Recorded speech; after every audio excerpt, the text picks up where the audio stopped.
Welcome to Hurrdat Sports Radio. The 1-1. Hit on a line to center field and fairly deep. Grissom is back. He's at the track. He's at the wall. He leaps, and that ball's gone. Ryan McKenna, a solo shot to center. The Orioles have gone deep twice in the fourth, 3 times today, and they have a 3-1 lead. Payoff pitch to Lindor. Swinging a liner towards third. Fair ball. Base hit going into the left field corner. Around third, Beatty. He scores the tying run. Bader around third. Giving the plate. There will not be a relay throw. Bader scores sliding. Put it in the books. Francisco Lindor has won it for the Mets. Nylander circles now, trying to make a play, works down the right wing boards, got a shot, he goes! Wing Willie fires it into the screen, and the Leafs have a 1-0 lead. McConnell, they dare him. He accepts, and he hits a 3-ball up top. They begged him to take the 3, and he delivered. Knicks need one final stop here. Batum into heel, turns, throws it up. It is no good. Rebounded by Hart, dribbles out of traffic. Knicks win. Knicks win the series in 6, and the Knicks are advancing. There's lots of things that, while I know we made progress on, I'll have to see them. I'll have to see them in the fall, and just as importantly, a lot of guys on defense who play a lot of football for us, didn't play in all those scrimmages. They practice day by day, but not in scrimmages. So, I'm anxious to get those guys back out there and get rolling. Good morning. Welcome in on a Friday here to Hurrdat Sports Radio, AM 590 ESPN Omaha, ESPN Tri-Cities. We're live on Twitter, Facebook, YouTube. That's DB. I'm Ravi Lulla here at the Pillar Exterior Stage. What's up, DB? Hi. Hello. How are we doing? I'm doing all right. Are you? Well, I had some breakfast issues this morning. Yeah. I ended up with a good option though, I think. Yeah, it looks sensational. It tastes pretty good. Yeah, I'm not upset about it. I'm not even gonna fake. It looks absolutely amazing. So you have to thread the needle here on food that I like delish. that isn't going to distract you for the whole show. Yeah. So, and I think I went too far. I'm not a. We have a mutual friend that is like the pizza Nazi, right? The old Gestapo guy that has rules. I will say this knowing full well what his retort would be. Yeah. I'm not typically a traditional pizza guy. Mm-hmm. Because you don't like red sauce? I do not. Yeah. That right there, though, looks sensational. It's really good. That looks like white sauce. It's a little creamy. I see some breakfast meats on there. Mm-hmm. You cannot go wrong with a scrambled egg. Mm-hmm. I mean, it looks top shelf. I think it's actually almost like a gravy, like a biscuits and gravy, for the sauce. If I was going to do that, that's exactly how I would make it. I'll make a sausage gravy, a little lighter version. I don't stir near as long, not near as much flour because I don't want it dense. You don't want super thick with 2 C's, But when we do pizzas at home, that's what we would do. You want to thick like LeBron, not thick like Zion? LeBron James. There's probably some better examples, like Queen Latifah versus Zoe Saldana, but I mean, hey, to each their own. I got the point across, right? To each their own. No judgy McJudge here. But I just was having this conversation yesterday, because I've tried the tuna crust, the canned chicken meat crust. Oh yeah, you were telling me stuff about like that for pizza. Just trying to, I had pork rind nachos the other day, which by the way were sensational. I'm interested in the pork rind nachos. Listen, they were unbelievable because I like pork rinds anyway. So you got to read the labels because not all chicharrones. Mm-hmm. First of all, not all chicharrones are pork rinds. Mm-hmm. You have to read the label. But I got this from Coach ROC, Coach Sikora. He's like kind of he's like the food angel that sits on your shoulder. You're the red guy. You're the red guy on my right shoulder. You call me the devil. It's okay. Yeah, I try not to address him by name. So you're over here on the right shoulder. Coach Sikora is on the left shoulder. And he sent a pic to our coach's group text. Mm-hmm. And he's a man of few words. He does not talk a ton anyway. Mm-hmm. And he's like, pork rind nachos. He just sent a couple pictures. This was Monday or Sunday, maybe. Mm-hmm. I've had them 3 times since. That's aggressive. It's first of all, it's easy, and we did so much taco meat because everybody else is eating like regular normal, Nachos, smart tacos, people. yeah. Yeah, right. Me, I'm trying to hang in there. So I had just had this conversation yesterday. I know exactly, exactly. Like whenever I fall, is it Shane? Is it on or off the wagon? Fall off the wagon. Are you sure? Positive. Shane, I'm riding with you on this one because you know. Is it off or on? I don't know. Oh my God. It's off the wagon. If you're on the wagon, that means you're doing good. You fall off the wagon, it means you fell off. Okay. Like you missed your deal. I know exactly what I'm going to. When you fall off the food wagon? Yep. You know number one. What's the number one thing I'm going to eat 6 of? Oh, I do know this, and I tell you every day. They got a pickle. It's not the McMuffin sandwich. Yes, it is. Yeah. Okay. It absolutely Okay. is. Okay. Yeah. Yes, it is. Yeah. The muffin breakfast sandwich. Number 2. Yeah. I'm going to Church's and I'm going to get spicy and I'm going to eat this. And I eat chicken skin separate because when I do it, I brown it in the oven and it's not in seed oil. I'm going to eat about roughly 10 or 11 pieces of fried chicken. Popeyes is fine too. Maybe they're ghost pepper wings. But weirdly, number 3 is like an Asiago salmon bagel or Really? I'm going to get a sandwich. You do love a good sandwich. It's like my staple. Yeah. I'll take it. And I haven't been able to do that. I just was thinking about. Do you do any cheat days or no? No. So I've done one. Yeah. And I think I told you, this was probably 3 weeks ago. And it was super cheap. So it got my eye. It was like 5 pieces. First of all, it was a dine for 2. Okay. And it was chicken. But I didn't eat any of the sides. I just ate all the chicken. So remember, I came that Monday and I was like, dude, I ate 5 pieces of chicken in a sitting. Yeah. Yeah, that's the only. I mean, not any of my, not like sesame sticks or like all the things that I like. Kind of snack on or whatever. Yeah, that's impressive. Whoa. You've been doing this for a little while. It's very stressful. Yeah. So I'm glad you're funny because I at least laughed during the show. And like Bill and Chris are like team pump up. Yeah. Hey, man, love the show. It's good. I'm like, okay, I'm stay with it. Like, keep going. So you need some good components. Yeah. Right. Because and I get to eat a lot of what I like, but my freezer is dissipating rapidly. Yeah. So that right there is not. It's not killing me. But it does have my attention, So especially when you just took the bite and the cheese pulled. Yeah, all the cheese pulls really good. I'm a big breakfast sausage guy. So the wife and I were at Costco a couple nights ago. No, we didn't run into you. I was with my mom. Well, we go to the other one because it's right by our house. So we went to that one too. Oh, did you? I'm just telling you. Yeah. I'm gonna say this. What? So I always brag about my bestie Lucy over here. On right by off Harrison. She's sensational. I get a hug every time. She asks about the kids. Like she's super. Very nice. Possibly spend too much time at Costco. Just as a side and it's note. always self-checkout. So I'm not getting a ton. Well, I won't be back on track where I want to be fiscally for about another month and a half. So I'm very strategic. Sure. So I see Lucy. I mean, superstar, right? Yeah.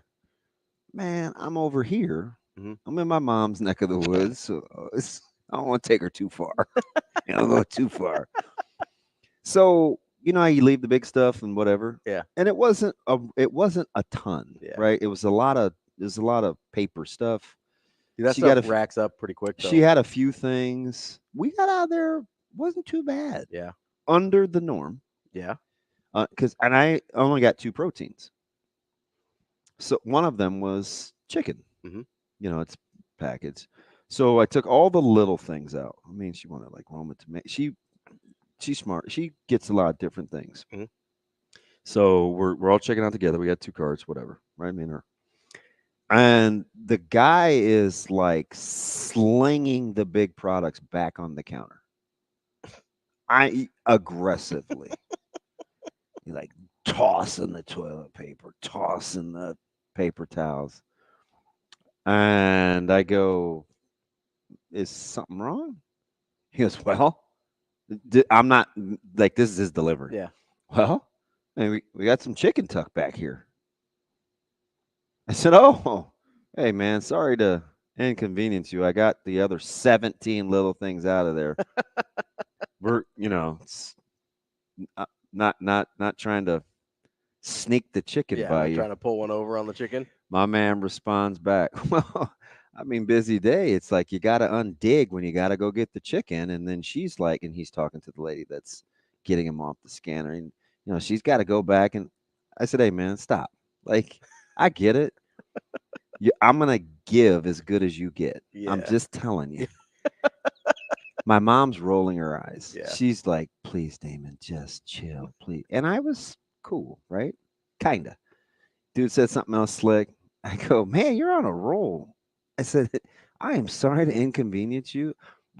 It's not that early in the day. Are you sure you're going to be okay over this bagged chicken? Yeah. Well, I'm okay. It's good. Cracking jokes. I said, yeah, I'm not here for that. So there's another cool dude that I know. His name is Corey. So shout out Corey. Corey was like, we're walking out. And he's like, hey, I appreciate you handling that the way you did. If anything, I said, Corey, it's fine. He's just got to know my mom. She's like the most honest person in America. Like the implication that if you're going to get cracked for that amount of money and try to slide some $22 chicken in, I'm not vibing. No. Like and he was mad. Like, use your brain here, bro. Right? Oh yeah. And so we're walking. I told you we were walking to the car. My mom was talking about horses. Yeah. I think it was to distract her from from the chicken incident. Do you know she was looking at the receipt? Really? Yeah. So I wondered if that bothered her because she is of the. I mean. This is super class. That's just not how she gets down, right? Last person in the world, I would think, to try and steal some chicken. And she ate, and it's on me, yeah, right? I'm the one putting the stuff on the counter, right? And I'm like, she's like, I just was okay. Which Damon am I getting? I'm like, that guy barely.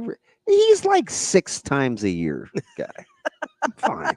That wasn't that serious. There's also, I mean, as we'll talk at 8:45 to my man Big A. That's right. She dialed back into horses. We're gonna get the horses done. I'm actually weirdly a big Kentucky Derby guy. So there's a few of you guys. I told you my Kevin, huge horse. There's I think there's 3 things he cares about. Yeah. 4: his wife, his grandbabies, his kids. Yeah, that's all inclusive. Yeah, they don't count. Whatever. He likes to camp, so he gets a peace of mind. Gross. And horses. He does love him some Nebraska football, though. This dude loves some horses. It's the race is awesome. I do enjoy watching the race. I like I really want to go. Like I want to go and experience. Like it's not on your boy's bucket list. See, it is for me. I want to go. I want to like do the fancy clothes and like of course you the do. mint juleps and Oh my gosh, the guy that wants to watch a drink made for 9 minutes that's gonna last 2. Are you guys going? Nice rate of return. Hey, do you want me to?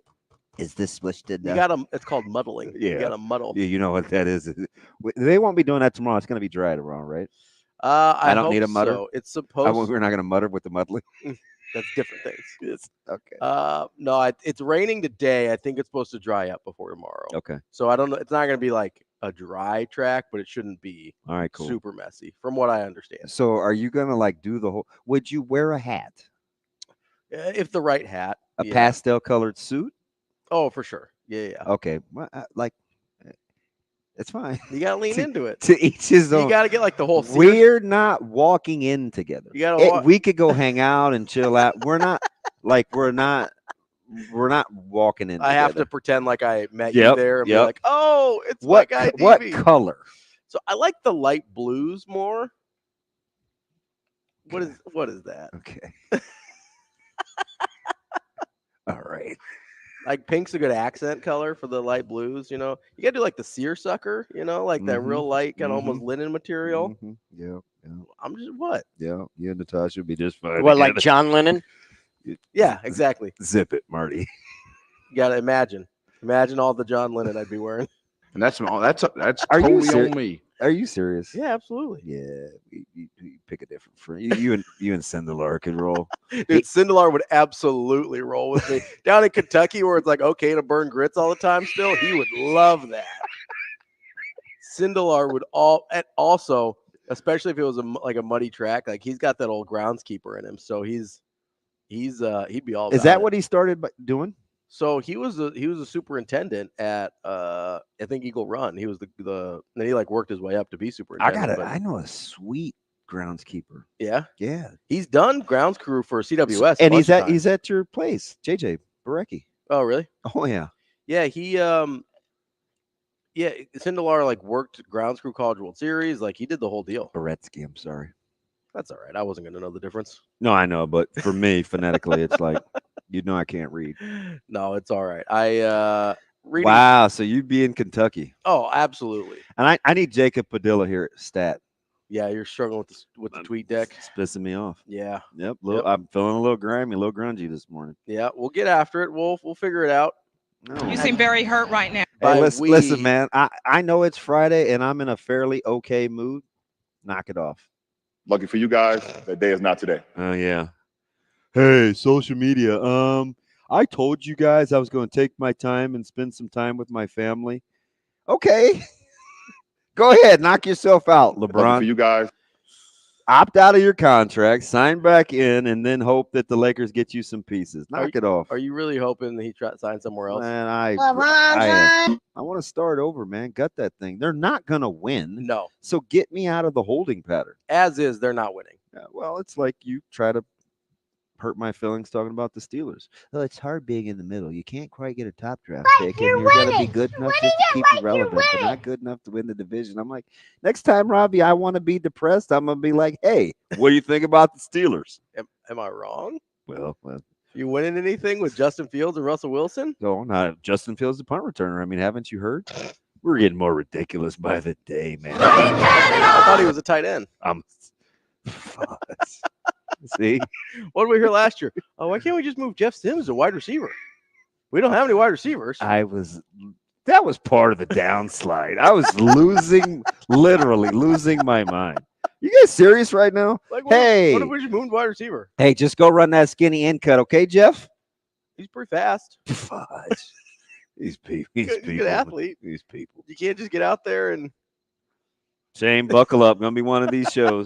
It's freaking bad. It's Friday. It is a Friday. We got a good show coming up for you. As DB mentioned, we're gonna talk a little horse racing at 8:45 with your guy Big A. I've never talked to him before, so I'm excited. He's a great person. Yeah, I've got Anthony. He's coming up. He's a track announcer, so It's exciting. He knows it's exciting. He knows what he's doing. As you It's mentioned, exciting. we're also going to talk to the pizza man, Matt Vrzal, 9:45. So It's exciting.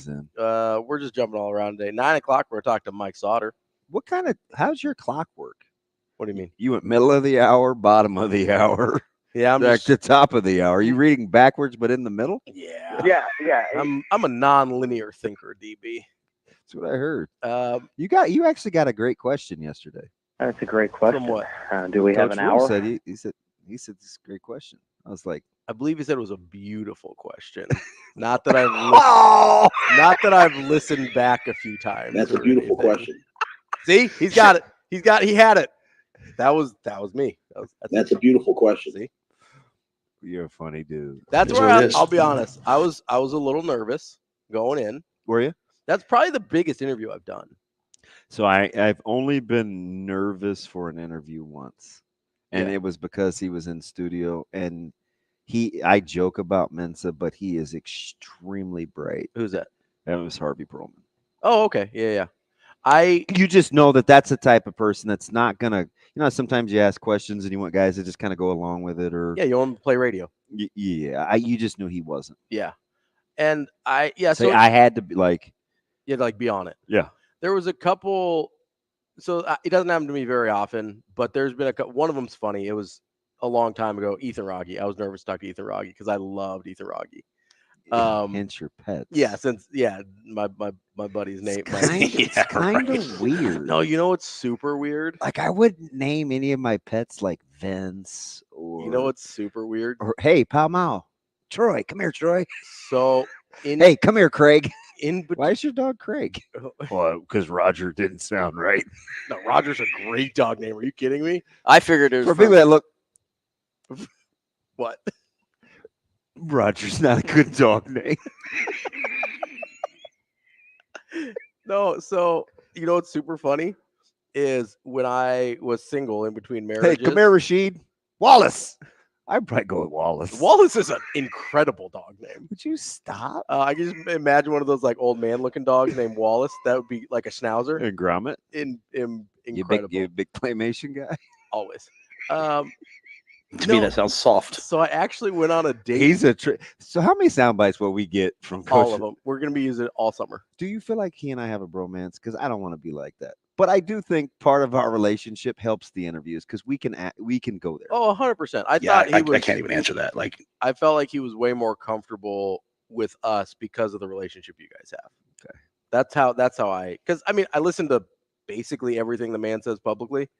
So I kind of have a pretty good feel on like his like mood and demeanor and that kind of stuff when he's you have insight behind the scenes and stuff we talk about, so you know kind of. Yeah, I get a vibe for him a little bit, and he seemed like he was like comfortable and like in his element.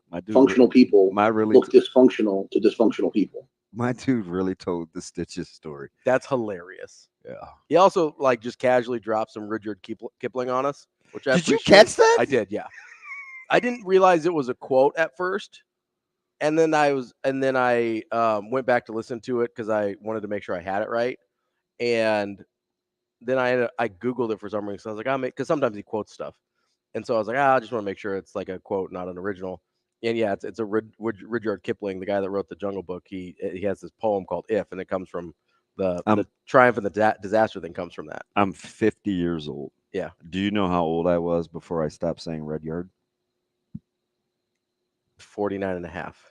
44, 43. Yeah, it's pretty close. It's probably like 2014, 2015. I don't even know if I'm pronouncing it correctly. I'm just kind of saying it. Rudyard? I don't know. Kipling? I learned whenever Mowgli came out. Yeah. And for some reason I thought the boys would like that. The live action one? Yeah, they did. Yeah. Yeah. I still like it. I haven't seen that one. Who doesn't want a red flower? There was a live action version of the Jungle Book in like the early 90s that I actually watched a lot growing up. I don't know if it's actually good or if it was one of those like I was a kid things. But I have like nostalgia for it. So I never ended up watching this other one. I totally cut you off, but because I can compartmentalize, it's like Thursday night. You were going out. Mm-hmm.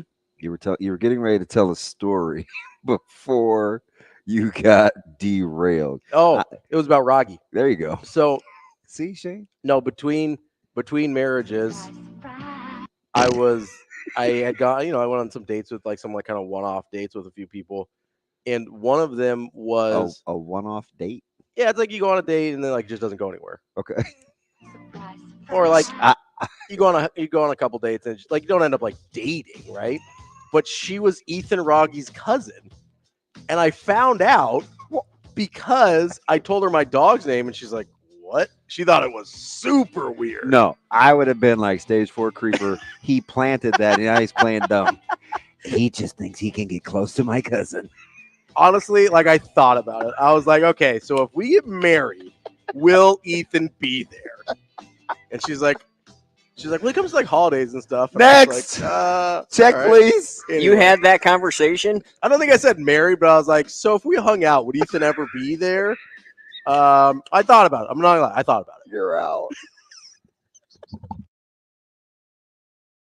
We will be back.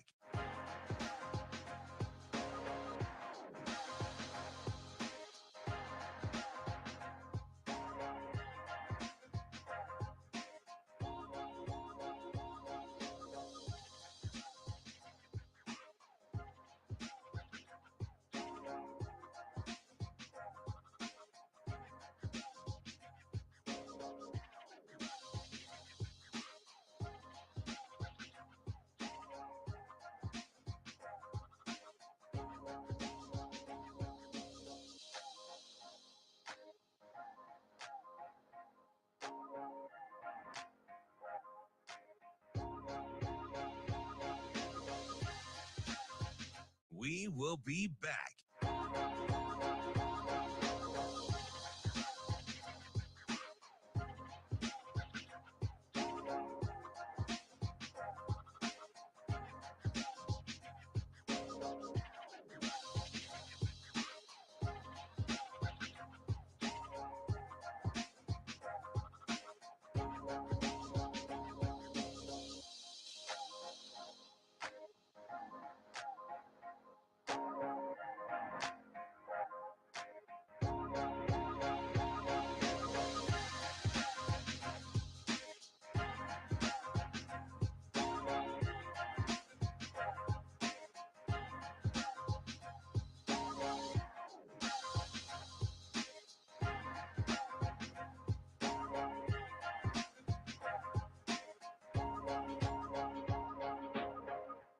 We will be back.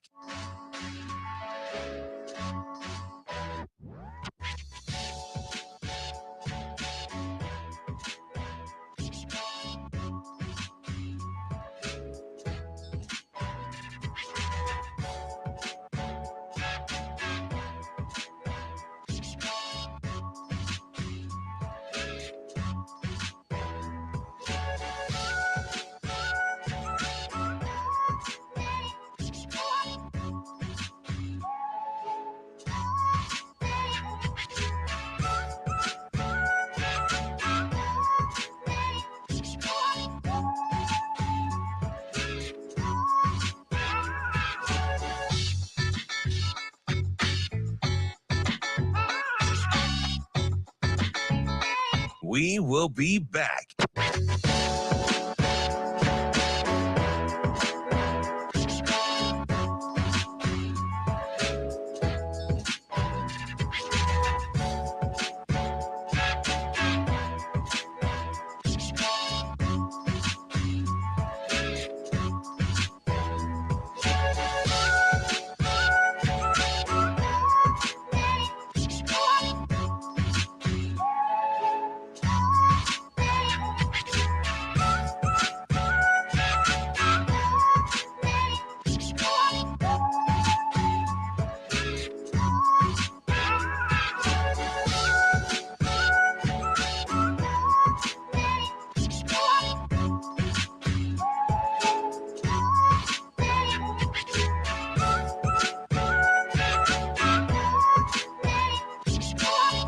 We will be back.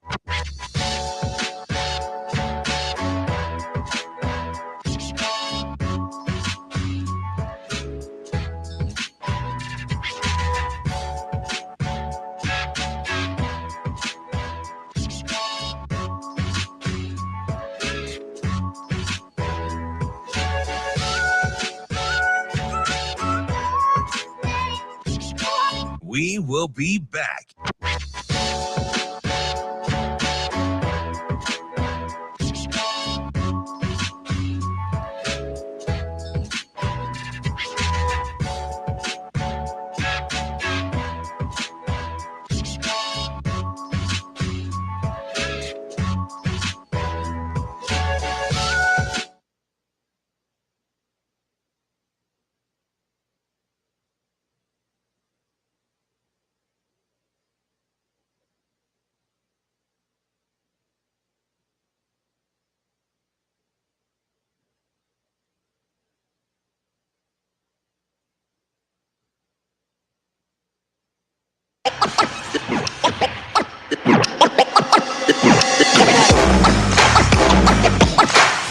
You're listening to Hurrdat Sports Radio.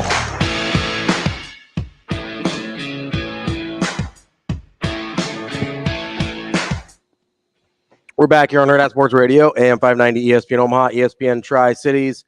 We're live on Twitter, Facebook, YouTube, and we are brought to you by our friends at the Omaha Supernovas. Reminder, they've got a match tomorrow, May 4th, in Columbus, which you can watch on CBS Sports Network. And then you've got their final home match Thursday, May 9th, right here, CHI Health Center, 7 p.m. first tip, also against the Columbus Fury. Make sure you get to supernovas.com to get tickets. That's supernovas.com. And speaking of which, one of your very own Omaha Supernovas, Brook Nuneviller, joins us here on the Hurrdat Hotline. Brooke, how are you this morning? I'm doing good. I'm just getting to practice right now. How are you doing? Gosh, that is amazing because you guys are on the road. We appreciate you making time for us. Now I feel a little guilty. Oh, don't feel guilty. I love coming on the show. Well, Brooke, we appreciate it. I did want to say we appreciate you coming over to the bar the other day to help out with donations and stuff. That was awesome. It's super cool to see. I mean, I know you're not from here, but it's super cool to see the team get invested in the community and be a part of this thing that has kind of poured into you guys with the attendance records and everything like that. I guess just how have you been so connected to this community in kind of such a short period of time? I've played in a few different places professionally, and I truthfully feel that wherever I'm playing, like, I've become a part of the community. And I think that just stems from the support that we're receiving, you know, especially here with the Supernovas. We're averaging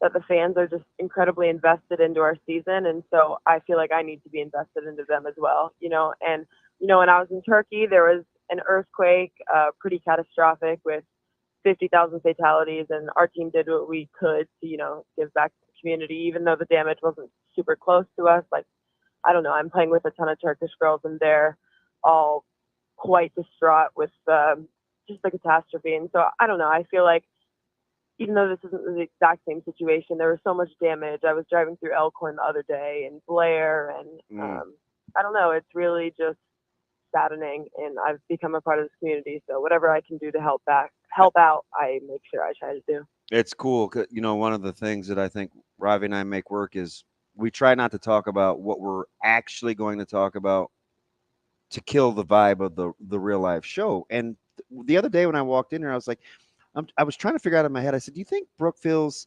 she's kind of become the spokesperson, right? Like we always either want to talk to her or she's got something profound to say. And I'm like, I feel like there's too much pressure on her to keep it fresh. But listening to you, and I had no idea Ravi was going to ask that question. There's this kind of bridgy component, other-centered thing to you. Every time I hear you talk, it's always about something other than you. How important is that skill set as you're getting professionals in year one to try to mesh together? Because that part seems to be pretty natural to your personality. I think I've always really just wanted to give back. I think just throughout my entire career, like, people have given me so much. Like, I can give so many different people credit to where I am today. And so, I mean, I think throughout my success, like, it's only natural for me to want to give back to people that have supported me along the way. So, I mean, when things like this happen, like I said, I don't know, it's something that I think humans should be able to do. And especially if you're some sort of a public figure, I think, like, within this community, it's really important for us to, you know, like, be posting on social media. Hopefully we can at least get like one or two people to make a difference, you know, and if the whole team does it, that's at least a dozen. So every single person counts. And I don't know, I think it starts at the top for, you know, anyone with any sort of a platform. You're very experienced professionally, been a lot of places. The Professional Volleyball League off to a really good start. In its infancy, we get the championship host site here in Omaha. What are some keys, do you think, are to make North America, and in particular here, a viable place to play professionally, where ladies that are as talented as yourself don't feel compelled or necessarily it's more advantageous to go overseas? Honestly, I am not even going to lie to you. Omaha is already a viable place to play professional volleyball. I mean, I truthfully don't know where else you can go in the world and get this fan base. Like, for volleyball, it's pretty incredible. And this is our first season. I mean, I knew that just playing at the University of Nebraska-Lincoln that they're volleyball people over there, you know, and that's why I was so excited to come to Omaha, because I knew there was already that fan support. I didn't know exactly how well it would transition to, you know, the professional world, especially for the inaugural season, but shoot, it really has. I mean, like I said, 11,000 people per game on average. We've gotten to 12, and I don't know, I think it's really exciting. I think Omaha won't be a problem. I think maybe getting a couple cities on board throughout the league that maybe haven't gotten that fan support, you know, marketing, whatever we can do, whatever I can do to, you know, help be that spokesperson for that as well. But around the world, like, people love their volleyball. It might be more well known in the, like, all around the country, just professional volleyball itself, depending on where you are, like Turkey, Italy, Poland. Those are China, maybe. Those are pretty big countries for volleyball. And I hope it grows to people that maybe don't already follow the sport. But like I said, Omaha is already there. We're talking with Brooke Nuneviller of the Omaha Supernovas. Brooke, you just have a few matches left, including your final home match coming up on Thursday. How are you guys trying to get prepared for, as DB said, that first inaugural PVF championship here in Omaha? What are some things you guys are hoping to improve on in the next few matches before the tournament starts? Yeah, I mean, it was really awesome yesterday. We just clinched that semifinal spot, and I think as amazing as it is to get that guaranteed match on May 15th, I think we have a lot of, I don't know, just things to prove to ourselves. You know, we have 4 matches left, like you said. Like, how consistent can we be in those 4 matches? You know, like, what energy and what skill level can we bring to at a consistent level? Because I think that's where we've been lacking sometimes throughout this season, just having some valleys and hills, you know. And I think like the more consistent team in playoffs and just like the most confident team is going to be the one to win it. So it's interesting. You talk about, excuse me, confidence, and I get it with competitive sports, and the mind is a powerful tool. But when there's so much familiarity with opponents and win-loss records get established, right? Like there's hard data to offset or promote confidence. How do you take yourself to the next level when there's actually results-based things to go by with such round-robin play? I honestly feel, especially in a one-match playoff, it's whoever's playing better volleyball that night. I mean, you can have one player that's getting 30 kills and just has the match of their night, and most likely that team's going to win, you know? And so if you can have all 6 players on the court at one time playing at a consistent level, I think that team will win as well, you know? Like, so just, I don't know. I think if you have the report of what we're doing in the gym, like how we're training, if we're doing this at a consistent level, and I think you don't have to look at that data. I don't know. You could say that we're 1-3 against Atlanta right now, but I still think they're very beatable, but I think they're a very talented team. Obviously, if we get that 2 or 3 seed, that wouldn't happen until the finals if we make it there or if they make it there. But I think every team's like that. 2-2 against San Diego. Like, I don't know. I think you can look at the data and you can really harp on it, or you can just really rely on what you've been doing in the practice gym and hopefully these next 4 matches the next couple weeks, and then just go in confident into that playoff match. Brooke, thank you so much for joining us. Good luck tomorrow night in Columbus, and we look forward to seeing you back here on Thursday. Awesome. Thanks for having me, guys. Thanks so much. That's Brook Nuneviller of the Omaha Supernovas. Super to meet her the other day when she came over to the bar. She's kind of like the spokesperson. Like she's on a lot of the she does a lot of the press, the media hits. And I remember walking in here and I was just like, does she enjoy this kind of? She is kind of like the ambassador. Yeah. And it doesn't, I mean, just from my experience, because she sat here and I mean, no one was like, it wasn't a hey, come meet a Supernova thing. She was just sitting with me and Jacob collecting donations at the bar like she was anybody else. She seems pretty cool. It was super cool. So I really appreciate that. And there's something she said that actually reminded me of something Coach Rule said yesterday. I'm going to tease it here and we'll get into it at 7:45. Does it surprise you that she said, regardless of the results, it still boils down to that one night? Because I wish more people really thought like that. So that is interesting. The thing I thought about, though, was when she said, hey, even if we can just impact one person, we do that. There's 12 of us. We do one person. That's a dozen people. All of a sudden, that starts to become pretty impactful. Coach Rule said something like that yesterday when you were asking about the youth camps. And I want to get to that because, I mean, I know personally firsthand how big of an impact Nebraska football not on the field can have on a single person. I wanted to get into that. That's the Brooke thing. That is the Brooke thing. Okay. And he got the wheels turning a little bit. Color me curious. When he brought that up. We'll get into that coming up next year. Don't color me anymore. On Hurrdat Sports Radio.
We will be back.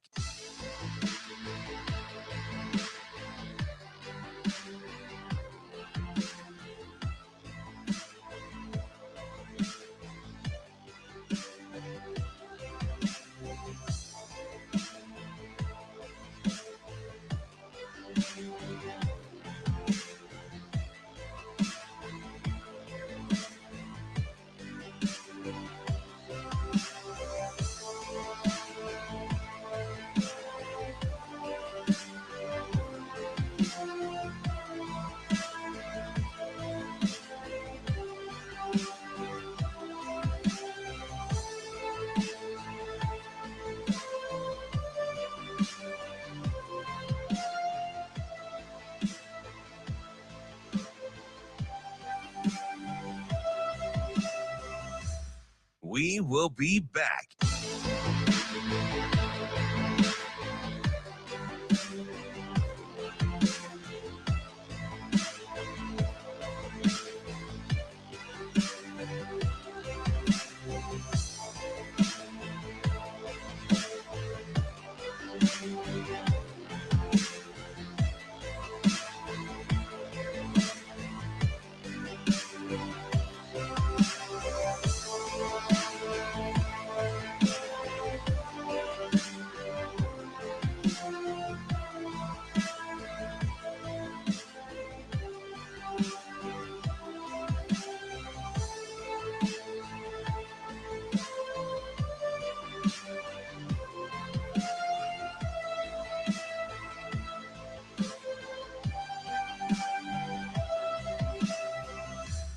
We will be back.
You're listening to Hurrdat Sports Radio.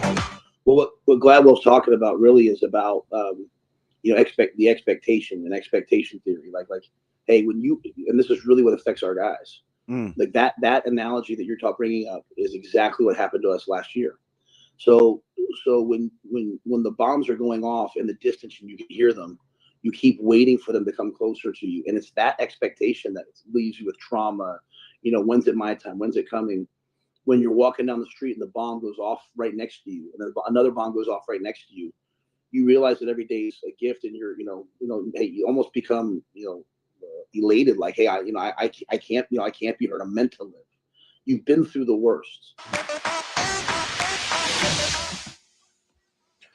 We're back here on AM 590 ESPN Omaha, ESPN Tri-Cities. It's Hurrdat Sports Radio, live on Twitter, Facebook, YouTube. That's DB. I'm Ravi Lulla. We're here on the Pillar Exterior stage, and we are revisiting some of our conversation with Coach Rule yesterday. I was coming down 108th yesterday to go to Micah's track meet, and there were not one, but two Pillar Exterior vehicles in front of me. Do you know what I wanted to do? What's that? And I did this the other day, and I felt some shame, so it totally talked me off the ledge. Okay. I wanted to roll down the window, and I wanted to say, "Hey, thank you guys, appreciate it, cool," thumbs up type stuff, right? Yeah. But unfortunately, I just did that the other day because I was trying to merge on an I don't know who the engineers were, and shout out to my fine folks that are retired that used to do this for the city. I'm not talking about you. the Dodge Street merging to go west onto the expressway is backwards. So going around, I was like, oh gosh, I got to merge in. This dude had this sweet Jeep. I'm not going to say what his license plate was because people are going to be like, oh, you might give it away. Yeah, it was Nebraska related. Okay. It's a silver Jeep. And he let me in because I was on right and I had to go towards 132nd and Dodge. So I'm on the inside lane. I gotta go right.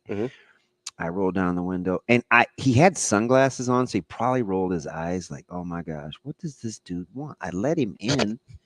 I let him in. And I wanted to say, hey, great license plate. That's all I said. And dude actually threw the bones. I'll never one of these. I'll never that's not really my style. Yeah. But I just was happy that somebody actually does, because I talked to the boy, whether it's whomever I'm riding with the kids. I'm like, see, you wave if they let you in, say thank you. I always, to the opposite, get mad when people don't acknowledge that you let them in. Yeah. I was driving with my mom and the lady was pulling out of Costco, and my mom, this is about as mad as she'd get. Did you wave her in or she just back out? It's out of nowhere, right? She just got done talking about horses and Bob Baffert. And then she did it again to turn out in front of Chick-fil-A. And she goes, see, just entitled. And that's everything my mom hates. So I come by all my habits, my OCD things, honestly, right? That's incredible. So he's probably like, but once he acknowledges I'm not just some crazy black guy, just mad at him down his window. He smiled and threw the bones. I was like, all right. You can get down with that. Yeah. Well, it's funny now to have a kid that the only reason people like me is because of him. Because I went a full year without talking to my neighbor. I walk past his house every day. Every day I see this dude. This day. And he has a Vikings flag, and he has a GB, he has a black shirts thing. Finally, a couple months ago, my man threw the bones in the driveway.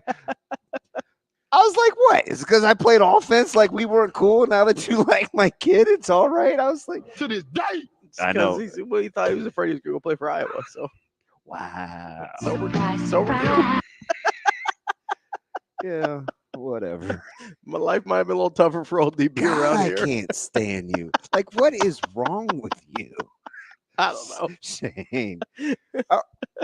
Are we keeping this dude? Remember when you used to like him? Yeah. Back in the day. Yeah. To this day? About 10 seconds ago, that was cool. To this day? I want to say some bad things, man. I'm just like, what?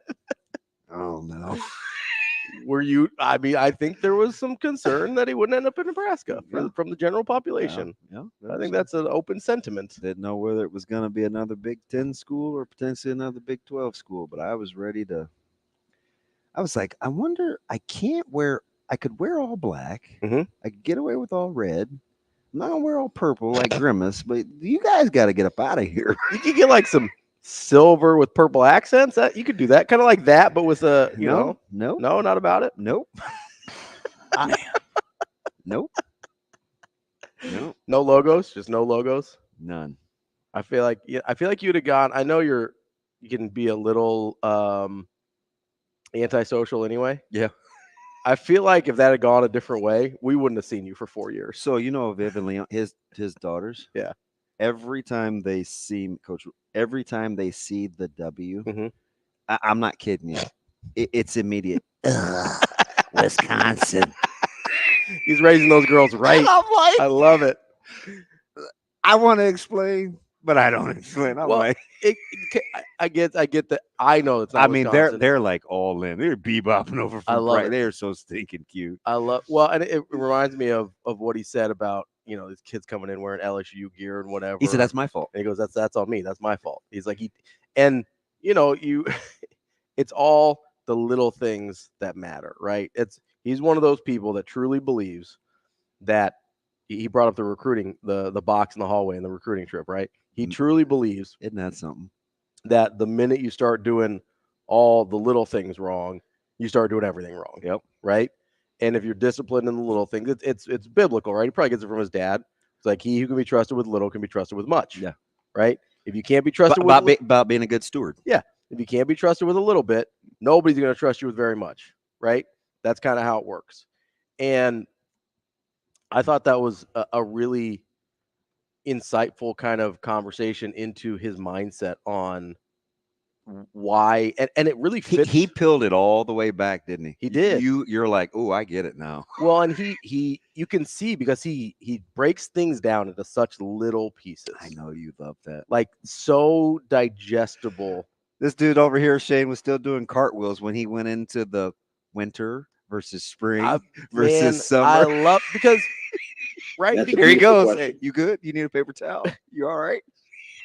Just get a little giddy. It is what it is. Yeah. No, because it's when, and he's right. And when I asked the question about him saying the quiet parts out loud, right, about like winning a national championship in Nebraska, part of the reason Nebraska fans stopped talking about that, and they would say things, you've heard it, like, we just want to be relevant again. They wouldn't put concrete like desires on what they wanted because they were afraid of it, because it seemed too big, right? It seemed like too big of a lift. We seemed too far away, right? It's been 7 years since Nebraska made a bowl game. It's the only Power 5 team in that time frame not to make a bowl game. Well aware, Ravi. No, but what I'm saying, you set context there. When you say that and then you go, oh, but we want to win a national championship here. It seems like you're too far apart. Obviously, right? I want to win. How much of this has to do with I'm sitting next to a guy that said I could see Nebraska in the college football playoffs? No, but that's in 3 years. That's why I said it, because of these groundworks that he's laid, and he really obviously solidified it yesterday. I said it before that, but it's because I listened to him break things down into these tiny digestible pieces. But hey, you have to. I mean, he said it last year. Hey, you have to earn the right to go play Minnesota. You don't just get to go out there and be like, hey, we're Nebraska, we're gonna go play. Like, you have to earn the right to even play Minnesota. You can't roll out of bed and say, hey, we're Nebraska. This is your pet peeve. Oh, we're Nebraska. We should beat Minnesota. We're Nebraska. We should beat Colorado. That is very much a pet peeve. Right? You have to, and Coach Rule is here saying, hey, no. We shouldn't beat anybody. We haven't earned that right to say we should beat anybody. I'm actually afraid to use the word should. Yeah. I almost never use that word. So I call them, I put it in terms of winnable games, like games where Nebraska is going to be in a place to give themselves a shot. I vibe with that. Like, I think that's a reason. When I'm looking at the schedule, that's what I'm doing. I can vibe with that. And I can look at the schedule and be like, oh, I think there's 9 or 10 winnable games. Are they going to win all the winnable games? No. Can I use that term too? Absolutely. We can share winnable. Let's do it. Thank you. See, it was a little partnership. No, I don't know if that's not vibing yet. No, we ain't going to Churchill Downs. I know that. Yeah, right. You take my mom. I don't know if she'd roll with you. Oh, she would definitely wear a big hat. I take that back. She probably. Nah, I don't know. She's not wearing the hat. She, like, back in the day, not to go art to this day, but maybe. I don't think so. I feel like back in the day. I feel like she would rock a hat. I don't know. We'll have to ask. I'll say send her a text. See if she'll go to Churchill Downs with me. She mess around and call in. Then we're all in trouble. And rock the crazy hats. Let's get to Kim here, who apparently has some feelings about DB in public. What I do now? I have no idea. Kim, what's up? Well, the list is long, Damon, but can I go on a shopping trip with you and your mom sometime to Costco? She's amazing. It makes like my month. She's fantastic. We'll take you. She one time a couple of years ago she did ask me. She goes, "Did you really eat somebody else's meatballs? That's interesting." She's well aware, Kim. I'm dead serious. She said it. She knows I'm weird like that. Yeah. Okay. So you have an almost dragged down at Costco with the guy. So I was going to go there to make sure that you don't get arrested or anything. I was cool. He just was very snarky. Yeah, but would you want to work there? I don't think I could work there. So you know what I would like to do? I want to be the person, Kim, at the self-checkout that scans the big items because they can really save the day.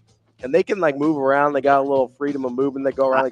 I like those people. Kim. They go around like somebody registering for their first wedding and like zapping all the items and stuff. Scanning them in there. Yeah, that'd be fun. Kim. But here's the thing: is what happens if they didn't actually scan the chicken, and then you get to the door as you're leaving? Oh, I know. My mom, she'd string me up because that's on me. DB the chicken thief. I have one other thing that I need to say because I've been meaning to say this. I'm so glad you guys have Alex Sindelar on. Yeah, he's hilarious, isn't he? He's not only hilarious. I mean, his social media is just the best during Creighton's event. You think I'm unhinged? All right. Oh, I know. Appreciate you, Kim. I'm glad he's finally getting a voice. Yeah, we're going to give it to him. Appreciate you, Kim. We'll talk to you soon. We will be back.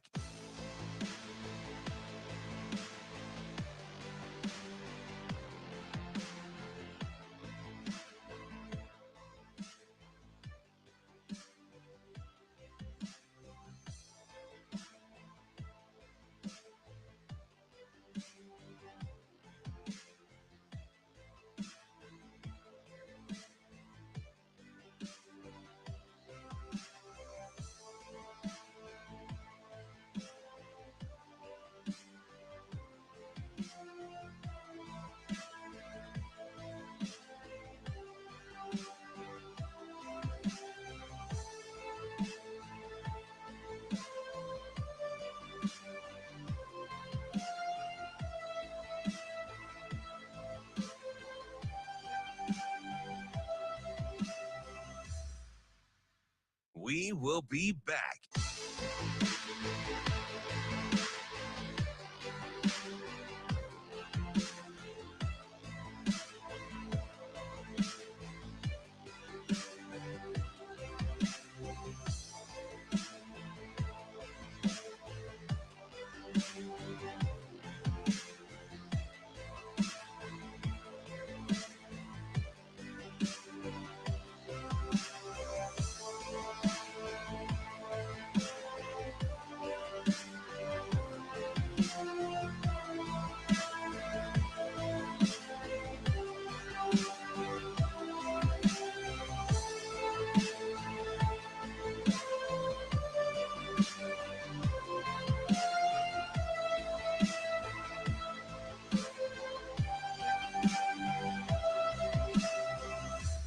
We will be back.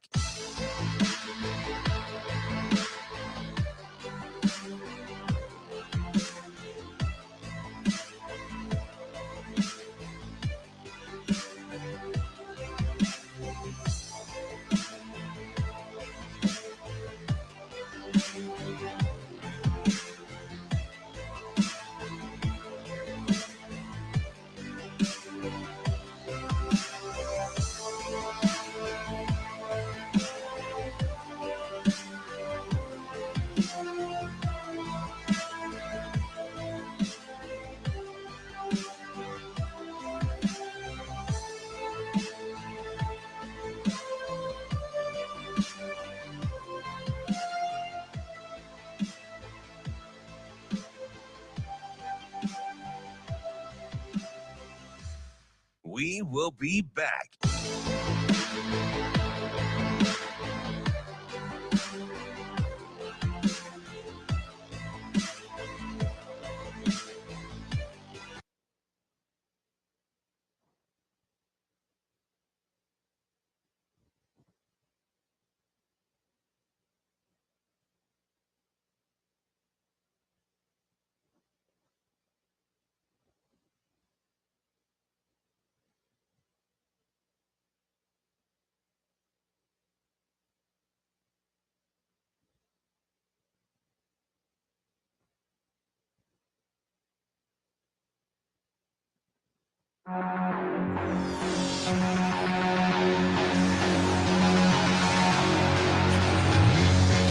You're listening to Hurrdat Sports Radio. All right, what's the next thing? Like, well, we're going to do this. Okay, what's the next thing? And like controlling your heart rate, being in the moment, dealing with what's happening, not getting emotional. Like I had to do that in that moment. And that goes back to my parents, but also goes back to my time at Penn State. So how do I get that done for our players? Well, you know, sitting there in games and losing and, you know, going over and shaking Coach Sanders' hand, even though they tell me not to. Putting pressure on the staff.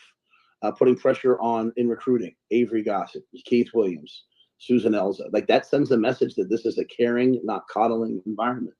And but people thrive in that. And I want our players to understand we're not doing this so you can survive it. We're doing this so you can thrive in it.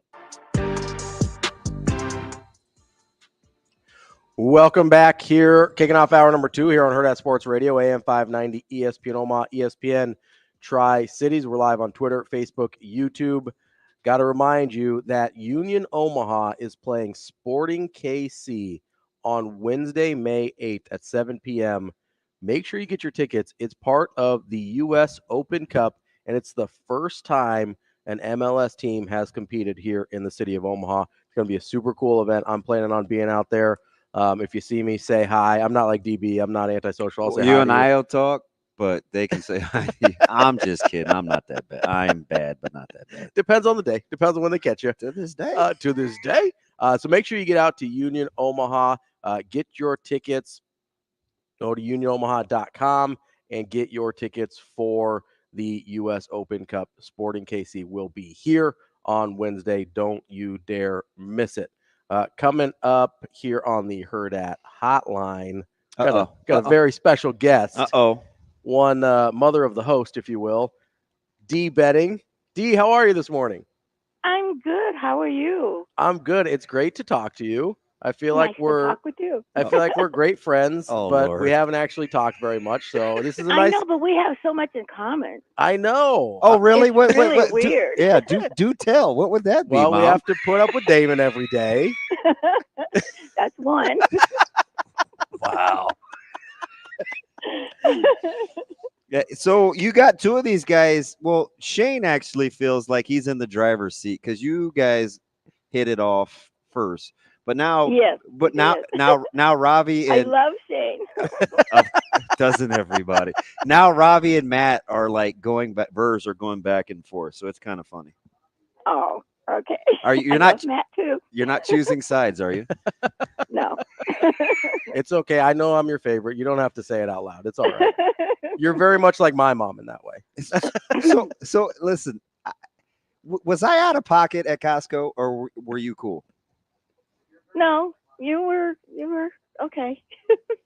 No, I'm serious. Did the guy think you guys were trying to steal chicken? Is that what happened? I don't know what he was. We walked up and he took the big things off, and the young lady that was helping him, that fills your cart, he said, move back, move out of the way, and then he slings this big thing of paper towels over her head. I'm thinking, what is wrong with you? See how? So he looked was at him like, what? So he was more mad at his helper that she wasn't uncovering all the goods. No, he wasn't mad. He just thought he was cool. And then I looked at his, you know how people like to show off sometimes. And I looked at the receipt, walking to the car, and I said, guess what his name is? It's fitting. And I told Damon his name. Oh, that's right. That's why you were looking at the receipt. Yes. I was so distraught I couldn't focus. And then you threw me the curveball by talking about horses and Bob Baffert. Then the lady pulls out in front. You got to tell these guys the story of the lady that pulled out in front of me. I couldn't believe her. She backed out about 2 inches from his car. She just kept backing up. And I said, what is she doing? And she pulled out. She pulled in front of us and then pulled her car halfway out. So other people would have to stop for her. And there was a stop sign. I said, are you kidding me? Mom, how do you feel about bad manners? Huh? How do you feel about bad manners? Oh my goodness. I've always taught you guys, you got to have good manners. I mean, you can get by with a lot if you have good manners while you're doing it. Hey, so we got to get two quick things out. We're going to talk. What are your thoughts on Coach Rule? I love him. I know you do. I feel so comfortable around him. The first time we met, I mean, he was just like he had known me for years. Mm-hmm. And I think I think he's really serious. I mean, he's not just saying these things just to be saying them. And when I heard his speech that he gave that one time that you guys play sometimes in the locker room, Oh yeah. I felt like I could suit up and go play for him. Wait a minute. Are you tough? Are you? I really did. I was like, oh my goodness. Mom, are you tough? Well, you know me. Did you listen to the interview yesterday? Yes, I did. And I truly believe him. Mm-hmm. And that's why I can feel comfortable with my child going down there. I mean, I'm totally at ease. Yeah. Because I think he means everything that he says. Mm. And just seeing everything that he's done in the community. I mean, he's everywhere. You got that right. He really is. He really is. Okay, so I gotta ask a little Kentucky Derby here. All right. Okay. First of all, if we go down there and drag DB along, are you gonna wear the big hat? Yes. All right. Oh my God. I love it. I knew you would. I knew it. And I have a flowered dress. Oh, it's perfect. We were just talking about that with my daughter because she lives in St. Louis. And we were just talking about that a couple of days ago, about the Derby weekend coming up. And she said, well, you should come and we could drive and go to the Derby. See, that sounds 4 hours away. That sounds just like something that Ding Dong would say. Right? Like, really? I would love it. Just rolling up to the Derby with Kim, huh? Yeah. Oh Lord. Let's do it. I'm in. I'm gonna wear like a nice seersucker suit, and you can wear your flowery hat, and we'll be good to go. I don't see you in blue though, Ravi. You don't think so? I see you in a nice yellow. Oh my goodness, yes, a nice yellow. Okay. Maybe I'll do like a blue tie, maybe like a blue accent. Okay. Okay, I can do that. All right. What are we doing with the horses since your guy is not allowed to participate? Well, I have to look it over several times. I have to look over the lineup, and I have my own private. Can I say bookie?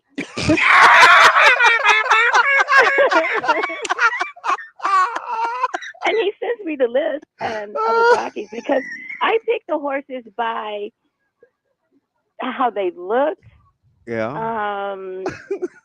And who's riding. Okay. Does it I have favorite jockeys. Oh, okay. So you're a Velasquez. You're a JV guy, right? Oh yes. Oh Lord. Okay. Okay. Does it bother you that he's at the 17/16 post? That's a long way to go. I know. I didn't know it would be this many horses though. It's a big field. You may get a white. You may get a white. She said stacked. Listen at you. Stop it. Hey, so what are you looking for? Are you looking for value or what? Like, what's your thing this year? What am I? What? What are you looking for? Like conditions, like what? You picking pretty nice? I like the backstories. That's why I watch all day because I like the backstories of the horses and how they got there. And yeah, I mean, I'm into all that. Okay, can a rookie jockey that's never raced in the Derby can Curtis win? It depends on it. For me, it would depend on the horse. Yeah. Yeah. I think he's in the 7. Yeah, but I haven't looked up to see what. Is it Anna Marie? He's on. Yeah. He's on the 7. Yeah.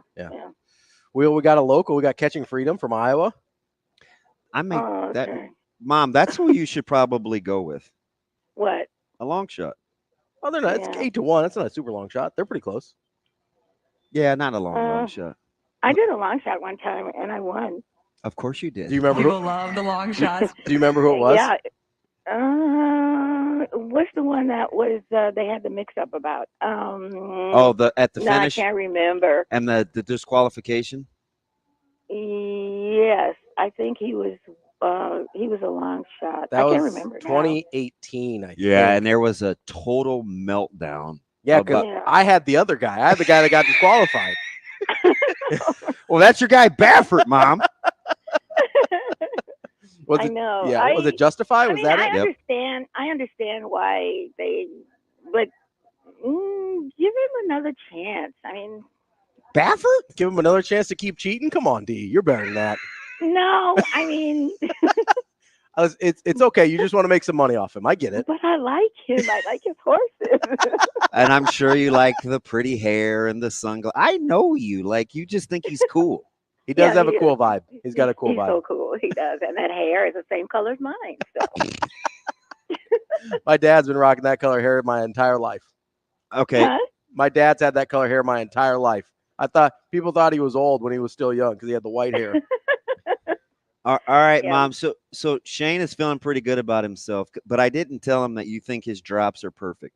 Oh, come on, Shane. they are. I love that little girl. I'm okay.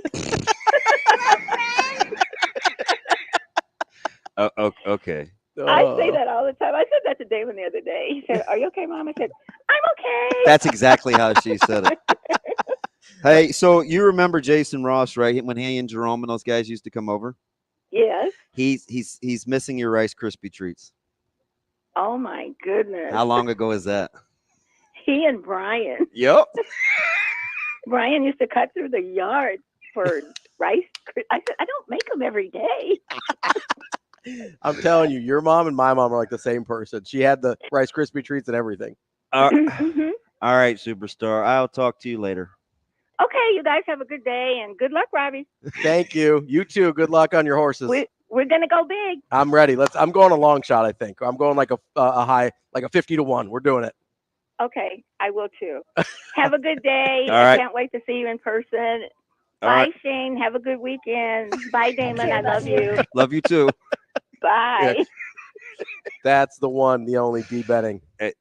We got some responses on Twitter that that want a regular mama betting segment. I don't make any. You know me. I'm a storyteller, so Yeah. I'm gonna tell it like how it is. Yep. That is her in all her glory. That's perfect. I'm kind of mad. She said she'd rock the hat. Though. Me and your mom need to hang out for sure. I'm done. I don't need to do anything else today. Yeah, has that made your day? I'm out. That's the best segment we're gonna do today. Yeah, so you might as well. Yeah. Let's try and get. I got to say this before we get the guy real quick. I had to go get some ground beef. Mm-hmm. I still got a little bit left over at Paisan, so I shot over there real quick, and I knew I was gonna have to pick her up to go to Costco, because I didn't want to have to get a ton of protein there. So I said, "Hey, do you want me to bring you some pizza? Because she loves Paisans." Matt says, "Give me the phone." Okay, he takes my phone. He's gone for like 3 minutes. He talks to her. And he gives me the phone back. And I said, does she want to talk to me? And he said, yeah. I said, do you want some pizza? Do you want me to bring someone I get you? And she said, no, just make sure you're here at noon. Be on time. I said, okay.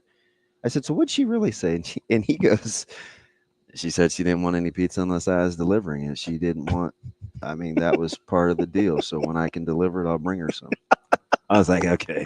See, that's the kind of stuff I'm talking. That's why I don't like you guys. It is. It like full disclosure. That's why we can't hang out. I'm not going anywhere with you. Let's get the guy. Shane, punch Guy up. Let's talk QBs with Guy. Guy, what's up, buddy? Good morning, gentlemen. Hey, how are thought you? Exercise. I'm doing well. Good. Here in California. Oh, nice. Hey, yeah, it is. So, given that we're expecting better line play, we've got more dynamic receivers this year than we expect to have, or that we've had in the past. Question is, given the context of a win is a win, doesn't matter if you win by 1, you win by 10. Are there any other games, or are there more games that Dylan wins as opposed to Heinrich? Would you rather? Would you like to have Heinrich's legs, even if he wins the same number of games, even if it's by a lower margin? Guy, let me ask you something, because this is interesting. I talked about this in Nebraska City yesterday. It depends on if you think Nebraska can run the ball well enough out of the shotgun without a real quarterback run threat, right? Because that kind of makes that whole thing go, right? The zone read, the insides. You need a quarterback that can run. Dylan isn't going to kill you with his legs. So do you think we'll be good enough up front? Not on runs. I think he's one of those guys that can scramble into passes. Maybe, yeah. But I don't think he's not going to take off like Harburg did for, taking 80 to the house. What do you think about that, Guy? Because that's probably part of the discussion. Well, Absolutely, and that's why I bring it up, I think, is because given the weather of the Big Ten later in the season, is Dylan going to have the proficiency at throwing, or would you like to have one more extra element that the defense has to factor in with Heinrich's legs? Yeah, it's a fair question, Guy. I think that's I mean, don't get me wrong, the weather's absolutely an issue, but I think the arm strength of Raiola negates that a little bit. We've seen it with other high-profile, prolific quarterbacks in the league, whether it's Ohio State guys, whether it's Michigan guys. Like, you can throw the ball in this league in bad weather if you've got the right guy for it. Guy, my gut reaction to that is kind of like Ravi's. Like, I think if Nebraska can play catch, like, just do the simple stuff, right? 3rd and 4, 3rd and 6, pitch it, catch it. I think I really like Dylan's poise, right? I think Absolutely, that's a thing. I do too. I'm just wondering if you look at the schedule, even though he wins by a margin of 10, could Heinrich win the same games, but maybe not by the margin of 10? Yeah, that's a good question. And you still win. Yeah, and this whole family loyalty. I mean, the guy's loyal to the program. He's older. Do you give him a shot? Do you put more on tape for him if he has ambitions going to the next level? Gotcha. If he's going to win you the same number of games? Gotcha. I appreciate the call, Guy. The more than one way to skin a cat, I guess you would probably entertain. Yeah, there is. I don't buy into the premise that they would both win the same number of games. Yeah, That's where you kind of lose me. So what I was going to ask, and I wanted to save a little time in the segment. I wonder if his thinking is if he won 5 last year, is an improved guy worth 2 more wins? 7. Do you know what I mean? Yeah, I mean it's fair. And versus starting over with just the complete unknown, the super talented guy. If you give me the progression we've seen of Harburg from the first spring under Rule to last fall to this spring under Rule to next fall, I think Heinrich Harburg can win you 7 games. I really do. His dramatic improvement since Rule took over, whether it was first under Satterfield as OC QB coach, now under Glenn Thomas, has been kind of astonishing. I think he's a better quarterback pretty much every day than he was the day before. Now, the question then becomes... Well, I mean, Dylan's upside is so That's high. the problem. The ceiling is... And I don't know that the floor is super low. Yeah. It's the floor is what it would be because he's a true freshman, right? That's the floor, is inexperienced true freshman. But what's the one thing you just said that you love about Dylan more than anything? Poise. Isn't that the one thing you worry about the most with true freshmen? Yeah. And Tony brings up a good point on X. He said, could Dylan's ability to get vertical in the passing game be worth more in the run game? Absolutely. Oh, see, because that's kind of how I think. And not just the getting vertical, but also what did Coach Rule talk about? Controlling those the middle intermediate. of the field. Yes, that's what I was going to say. Right. Because that's what keeps linebackers' eyes more than deep threats. I lit up when he said it because I've been saying this for a long. Because I know what deals us fits. Yeah. I knew. I think about okay, what? It's a 50-50 shot to get vertical outside the numbers. Sure. I'm going to take my chances with that all day, every day that ends in Chips Y. fall where they may. Right? But that's part of the premise with how we defend Bellevue West. You know what we're not going to do? Yeah. We're not going to allow you to RPO us, and we're not going to allow you to run the football. So anything else you want to do after that, cool. Yeah. Right? I mean, I think Miller South ran the ball for 15 yards in 2 games. See, that matters. Even as dynamic as they are outside the numbers and really good quarterback play. Yeah. If you can't control the ball with the passing game or run the ball, it's just too hard to make a living getting vertical all the time. So I'm glad you said control the ball with the passing game, right? Because that effectively does the same thing as a good running game, right? Yeah. In terms of, hey, we can consistently move the chains. We can consistently get chunks of yardage. It doesn't have to be. We saw your Niners make a living with that for a decade. 100%. Yeah. Just that West Coast offense, that pitch it out, get 4 yards.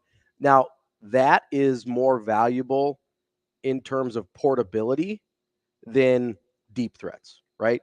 The deep threats keep you from having 8, 9 guys in the box, right?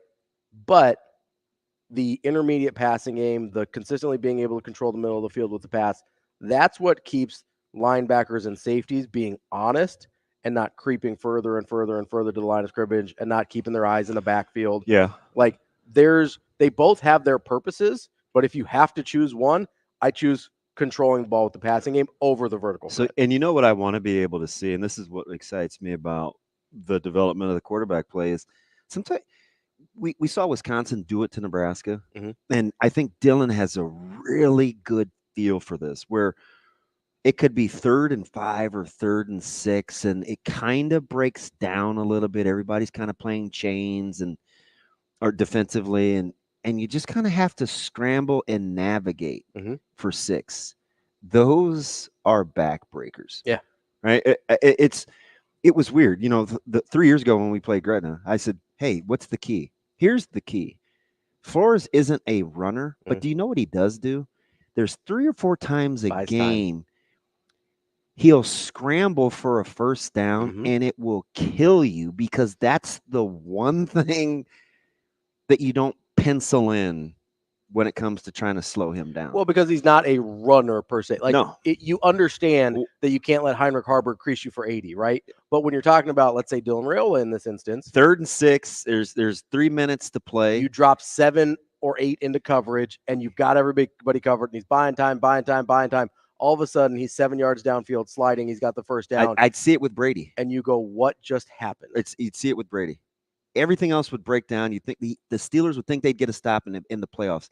And Brady, he can't even run. No, what's happening? And he would get a first down and go for 6 yards, and it's like, it's over. You've seen it with Mahomes. I'll say, what did we see in the Super Bowl with Mahomes? You've bottled him up the whole game. The 49ers did an incredible job in the Super Bowl. And then all of a sudden, like, those are the things. And there's a couple plays. They ran he had 3 or 4 runs in that Super Bowl that changed the dynamic of that game. Yeah, it's like, and not to continue the Mahomes Raiola comparisons, but like from a college skill set, that's the thing he can break your back with. Yeah. He doesn't need to crease you for 80. And he's so savvy in the pocket. I can envision the timely scramble happen. 100%. Yeah, it's not a stretch at all to see that as something that's in his bag. Now, the other thing that I like, to Guy's point though, is will Nebraska be good enough up front to hand the ball off in the gun? Yes, and get positive running yards through just traditional run game without QB run present. Yeah, because it'll have been a really long time since Nebraska didn't have a running threat. And that's where guys like Bonner and Lindemeyer and Fedoni, like, you want to run split zone and maybe get one of those bigger bodies to act like a second back in the backfield. Maybe that's the difference. Absolutely. We've got more coming up next year on Hurrdat Sports Radio.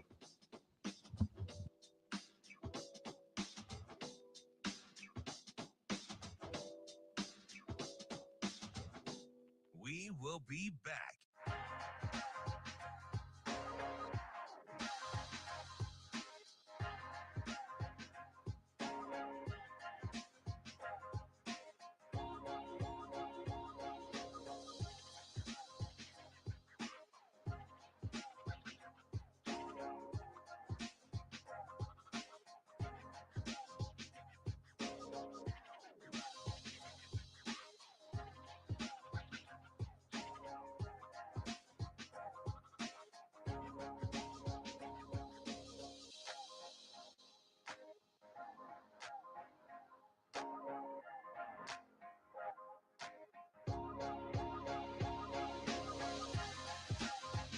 We will be back.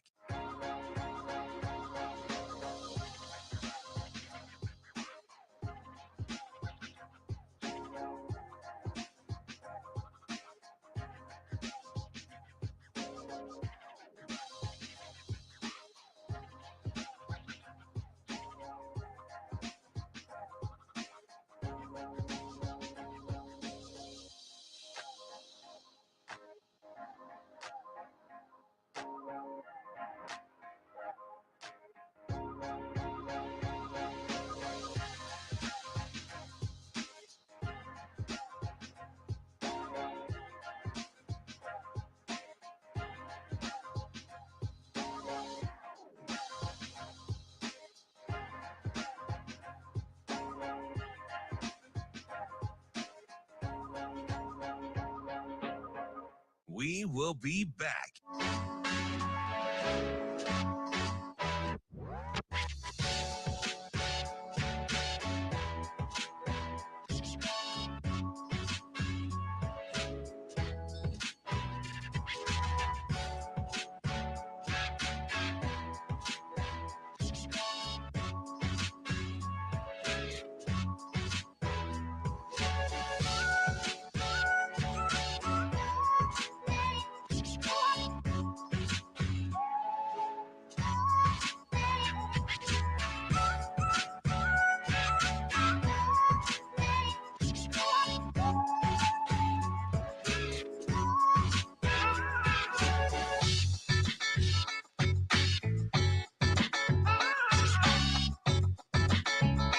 We will be back.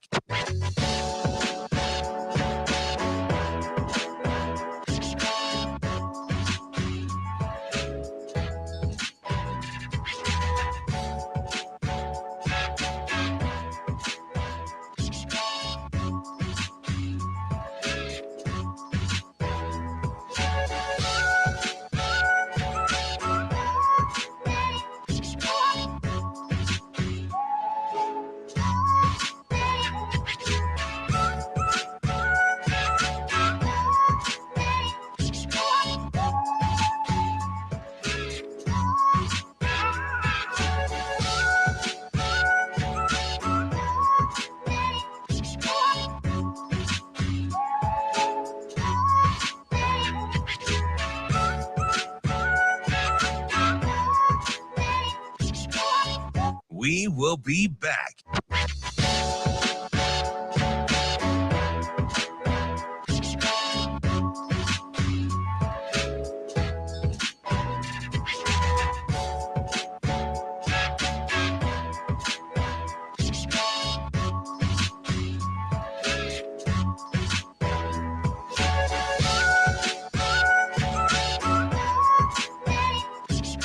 We will be back.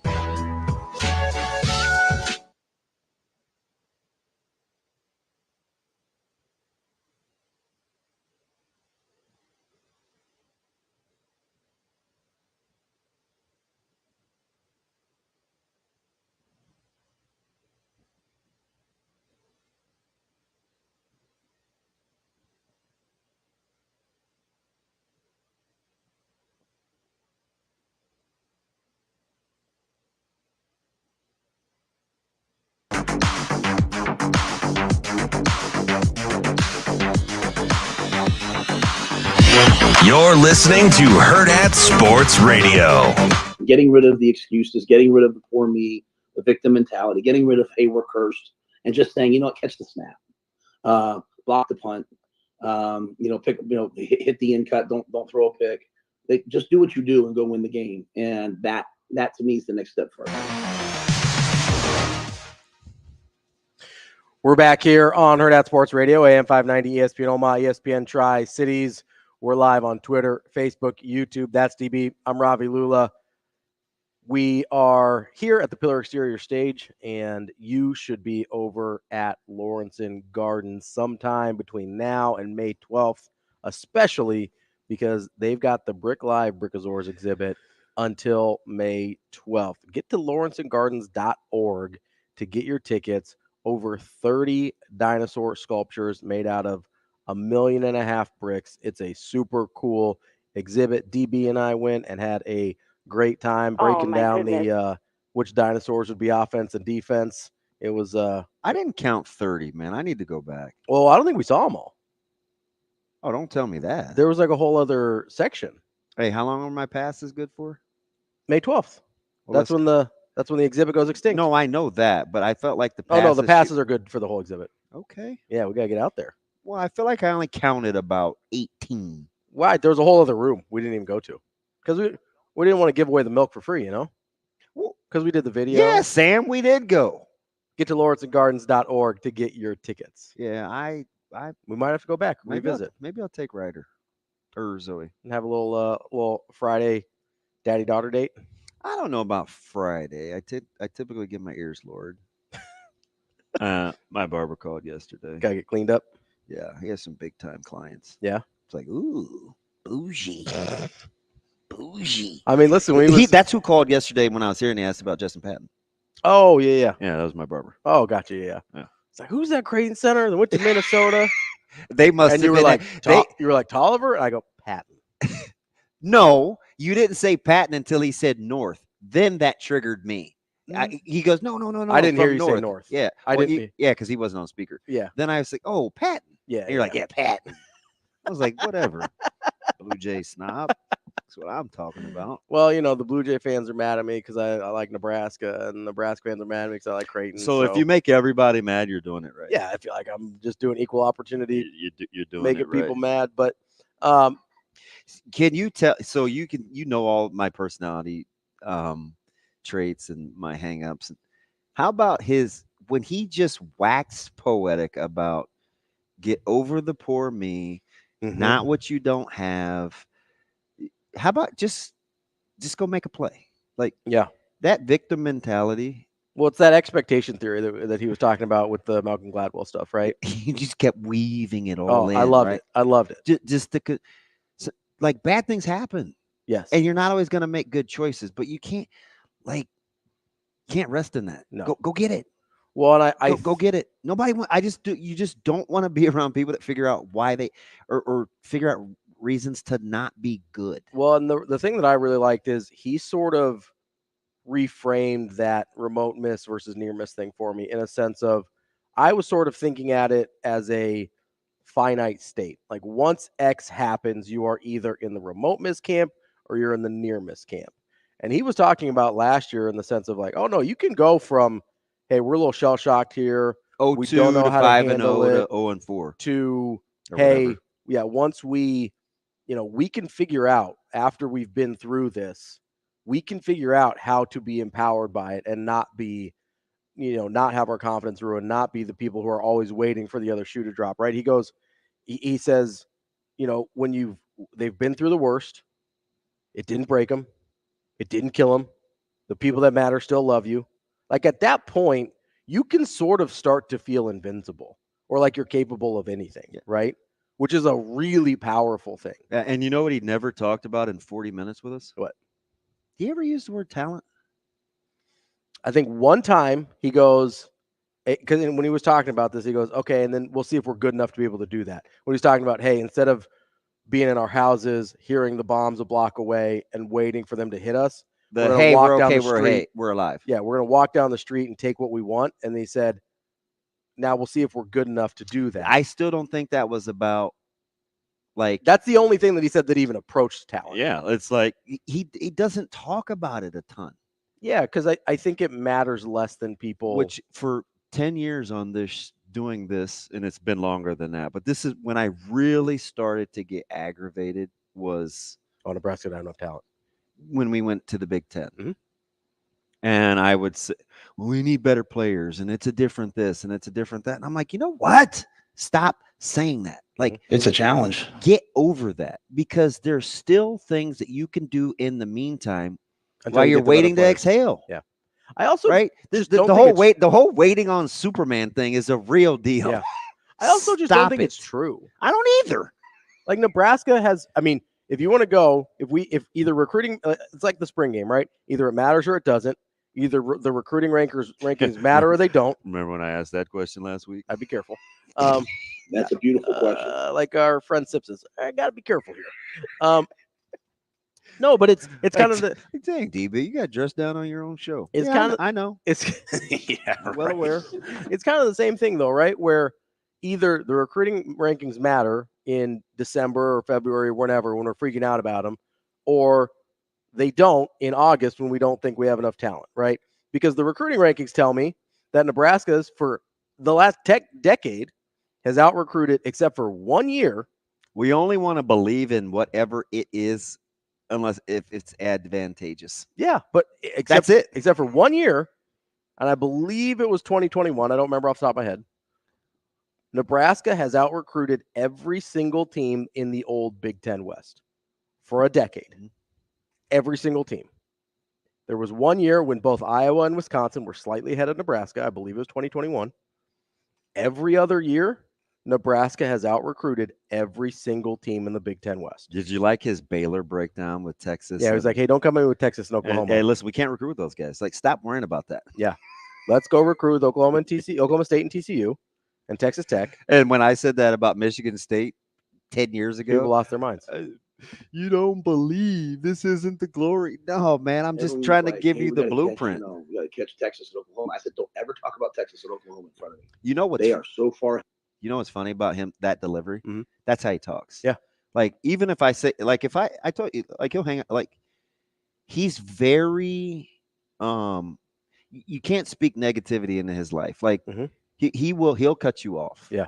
In a hurry. Like, when he says, don't ever say that to me again, he means don't ever say that to me. Do not bring that up again. You know what I mean? And it's like, sometimes I just wish, and sometimes I do when I'm like, you know, in my feels or kind of being a baby a little bit. Like, sometimes I'll go extremely, don't ever say that to me again. Like, I'm serious. Don't ever say that to me again. But more times than not, I won't say it, but there are a lot of times I do. Because I just, you just reach a point where it's like, stop making excuses. Right? Well, like, yeah. Just don't have to explain it. You don't do anything. Let's just figure out how to get it done. So one of the things that because I was trying to figure out why I kind of gravitate towards him so much, right? And I think and I think you're like this too. I think there's kind of a conflict with people that are that are relatively smart, right? Like, I think you're a smart guy. I consider myself a smart guy. Obviously, rule smart. I think there's sometimes a conflict when we care this much about sports. Because internally, I know I've felt like, okay, why do I care this much? Is this a waste of my time to care this much about games, about like things that we play out on fields? And like, at the end of the day, Nebraska winning or like, I get there's economic repercussions. I get there's things that matter, but at the end of the day, Nebraska winning or losing a football game doesn't impact the world, right? If you take it in a vacuum. And so the thing that I really appreciate about Rule, and we can get into this on Monday and next week, is I'm sure we'll continue talking about the time they spent with us. But the thing that I really appreciate about him is he's able to connect the like philosophical, intellectual side of things to sports, and he builds that bridge as to why it matters, right? Because he talks about how, one of the things that he said, and it was almost in passing, but it was about the camp. You get that a lot, don't you? With him, he just moves right along. Yeah, he like drops these truth bombs on you and then doesn't skip a beat. But it was when he was responding to you about the camps, and he's like, yeah, a lot of those kids aren't going to end up playing for Nebraska. That's not the point. He said maybe the dream of playing Nebraska football will make them make one better decision when they're a kid. Will make them make one better decision while they're growing up. Yeah, you're right. I got a few chills right there. Like that to me, when he's able to connect in my brain where I consider myself, an intellectual guy, he's able to connect for me why I care so much about sports, because I've always known it's something more than the results, but sometimes it's hard to put into words. He puts it into words. Coming up next, we've got some Kentucky Derby to talk about here on Hurrdat Sports Radio. She's a drop. We will be back.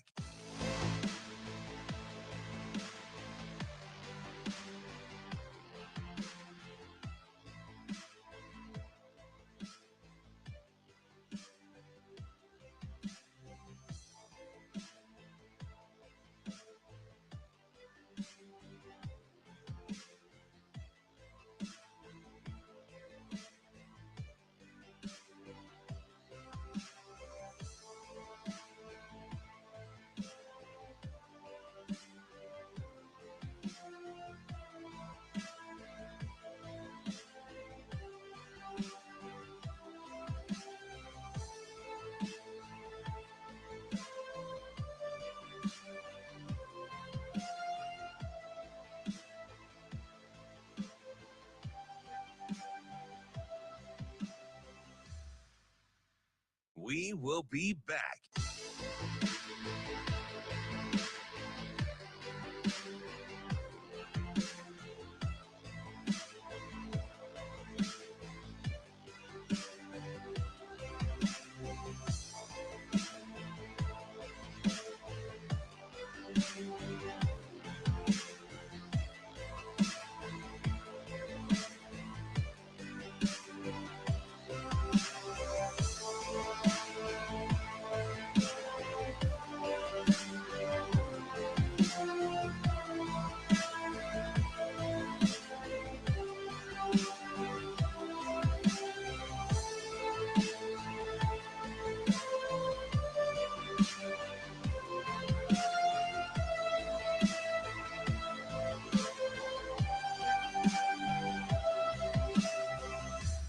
We will be back.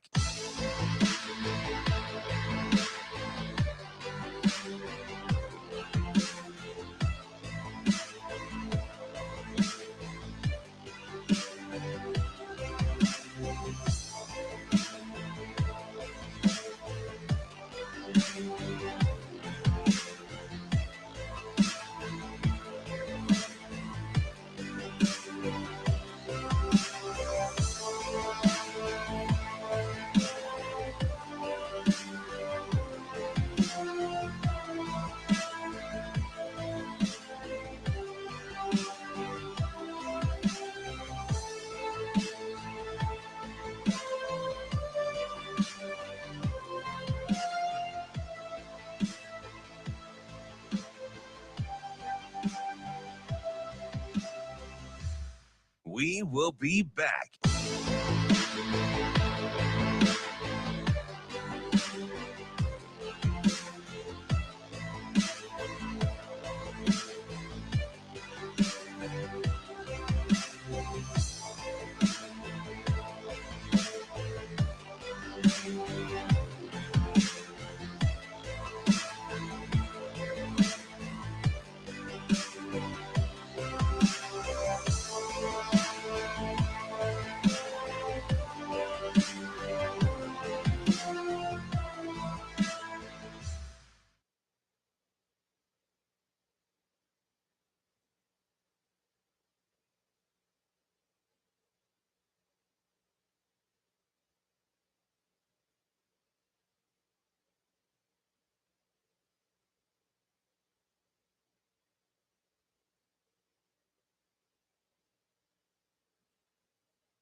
You're listening to Hurrdat Sports Radio. As they come to the top of the stretch, and they're into the stretch, and two Bills has turned for home on top. Keeps cards. Here's Mage coming strongly down the outside. Angel of Empire is putting in his run, and there's one furlong to run. Two Bills on the inside, trying to hold up Mage. Mage is taking the lead here as they come into the final 16th, and it is going to be Mage to win the Kentucky Derby. We're back here on Hurrdat Sports Radio, AM 590, ESPN Omaha, ESPN Tri-Cities. We're wrapping up hour number 2 live on Twitter, Facebook, YouTube as well. That's DB. I'm Ravi Lulla. It's time to talk a little Kentucky Derby with, you guys call him Big A. I don't know if I know him like that yet. Anthony, how are you this morning? Any friend of Damon's is a friend of mine. What's up, legend? I can tell you, buddy. How are you? That's my dude. Listen, this is one of my. I was just telling Shane. Shane reached out to me about 10 years ago. Damon, is that about right? Yep. When I was with Vegas Insider, and we've been doing this now for probably 10 to 12 years. Yep. And some of them people in Omaha tried to poach me. So I called Shane. I was like, yo, where is Damon at? Let's go. Where is Damon at? I'm not doing nothing without Damon. The same way I know I'm the only racing guy. Yep. I don't like people sniffing my chicken.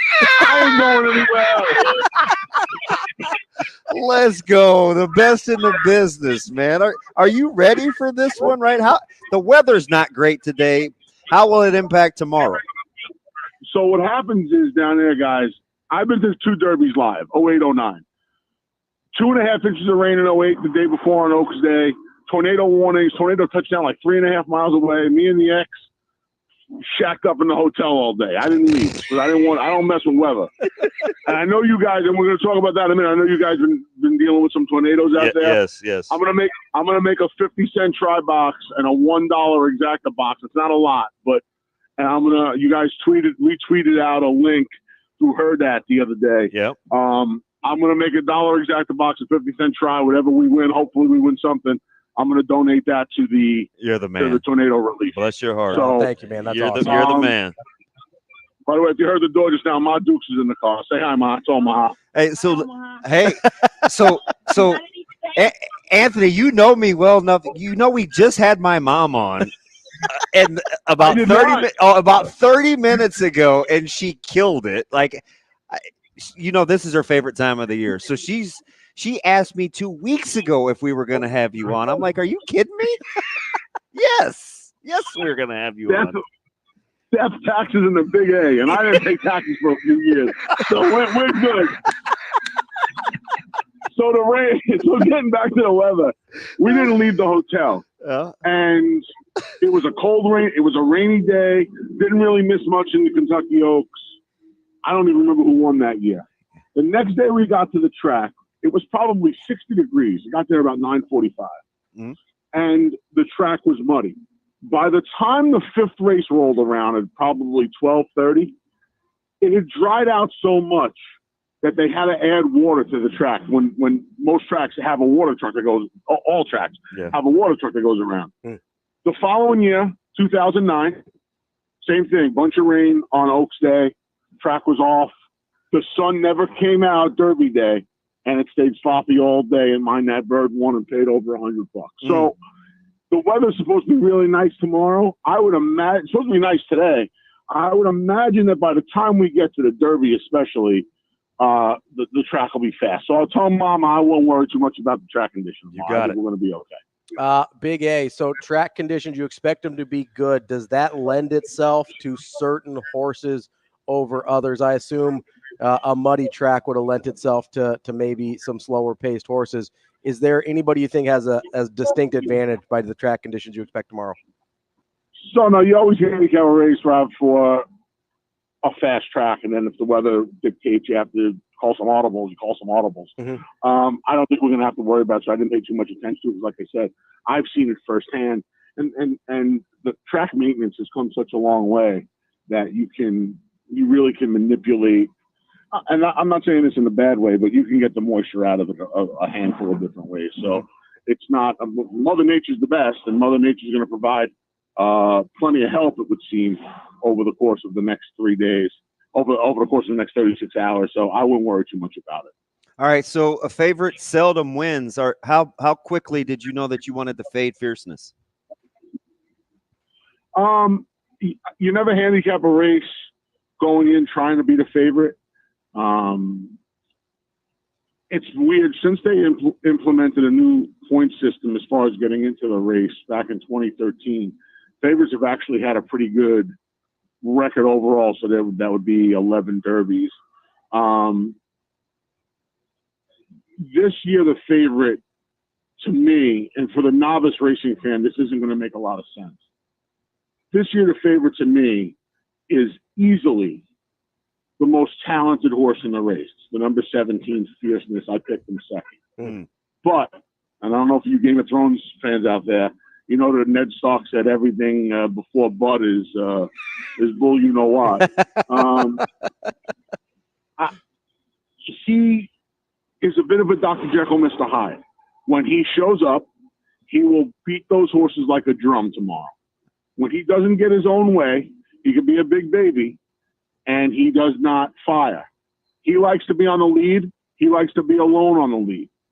And that's not happening in the Kentucky Derby. There are a handful of other horses, namely the number 1 Dornock, who 5 weeks ago would have been one of the favorites. He did not run very well. He had a couple of issues since his race in Kentucky in the Bluegrass back on the first Saturday in April, where they experimented and tried to take him from off the base. He's a front runner like Fierceness. That failed. So now from the inside draw, the rail is not as dreaded as it used to be because of the new starting gate. So he'll be running from the inside, and that kind of puts a crimp into Fierceness's plan. With that said, he's the best horse in the race, and if he shrugged the rest of them off and won the race by open lengths, it would not surprise me in the least tomorrow. But I'm not going to take him at 2-1 in a field where I think he's not supposed to get things his way. Big A, I got to ask you, how do you, because I am a novice race fan, how do you figure out the temperament of a horse? Is it just seeing how they come out in different races? Because I think to people like me, it makes sense when you say it, but it seems like something that would be hard to quantify. Yeah, it's hard. I mean, these horses are a little bit more prolific because they get the attention, right? I mean, every one of these horses, we want to talk about not having privacy. Every single one of these horses, there's bath shots of these horses this week. Nobody needs a bath shot of me, I can tell you that. We even see Fierceness taking a bath. Well, not everybody. There are a few people out there that wouldn't mind a bath shot of me, if I'm being completely honest. Mine's actually pretty long and illustrious. But, so you get to learn. This is what I love about coming on here. I get to have a little fun. Everybody else is so stuck up. We're not curing cancer. We're talking about horse racing. So, you get to see them a little bit more. They're spoken about more. I've grown up around horses. Last year, I was a stable agent, had anywhere, with my trainer, had anywhere from 2 to 8 horses in my care at one point. You get to know them intimately when you're in the barn every day, but not every horse, right? I mean, there's thousands of horses running every day. Mm-hmm. These horses have all the attention on them. So yeah, you get to see them a little more. And Fierceness looks like he's a diva. Fierceness is LeBron. You touch Fierceness, Fierceness is gonna flop. Oh, see, that's why we get along. I don't like LeBron either. Hey, Big A, and I'm a Lakers fan. It breaks my heart. That's LeBum. That guy's the most overrated thing I've ever seen in my life. So you get to see you don't get to see their personalities as much on a regular basis, but these horses, they're more talked about, more heralded. So you do get to hear from their connections a little bit more about them. We'll get the tickets here in a little bit, but quickly, Big A, can a rookie can Curtis show up here at the Derby because he's got a talented horse? I want to tell you something. That horse is that Anna Marie is a little interesting. Yeah, and that kid could fly out horseback. That kid could ride. Okay. So I like Chasing Freedom, and he's kept company with Chasing Freedom all winter long. Chasing Freedom is my top pick, number 4, Flavien Prat. I'm not the biggest proponent of speed figures, but I'm using them as a gauge in this race because the truth of the matter is, if you take Fierceness out of the race, the rest of them all kind of look the same on the speed figures that they give you in the daily baseball and the buyer speed figures. They're the most popular and most prevalent of the speed figures. So I don't live and die by speed figures. I'll use them as a guide, and Chasing Freedom's trended forwardly in every one of his races. Every single one. There's been marked improvement from start 1 through start number 5, and it's every single race. I like to see that because more often than not, this time of year, these horses get better as these horses are racing at distances that get longer every race. So as the races have gotten longer, he's gotten better. I don't think that's a coincidence. He's also one of the only horses in the race to have already won at 1 mile and 3/16. That's just a 16th of a mile less than the Derby at 1 1/4 miles. So if you remember 5 years ago, Damon, you might not remember this. I like Mandaloon. Oh, yeah. Mandaloon Yeah. 27. He got beat a Zop, and they wound up disqualifying Medina Spirit and putting him up. It didn't help us for our $500 win bet at 27-1. They didn't give me my $14,000. They gave just that money, though. The point is, this is the path that Brad Cox, who trains Chasing Freedom, took with Mandaloon. So it's already tried and true for him. And he has a lot of 3-year-olds. He'll separate the horses and give them different ways to get to Louisville. And I feel like he anoints the best one with that Louisiana route to the Derby. And that's what he's done with Chasing Freedom. Hey, Big A, how are we going to play the tickets if we're going to piggyback? What do you like? So the official numbers, and these are the numbers for the exacta box and the tri box. It's going to be the number 4, Chasing Freedom's the top pick. Then the 17, Fierceness, who's the favorite and the best horse in the race. The 19, Resilience, won the local prep here at Aqueduct, the Wood Memorial. And then the number 14, Endlessly.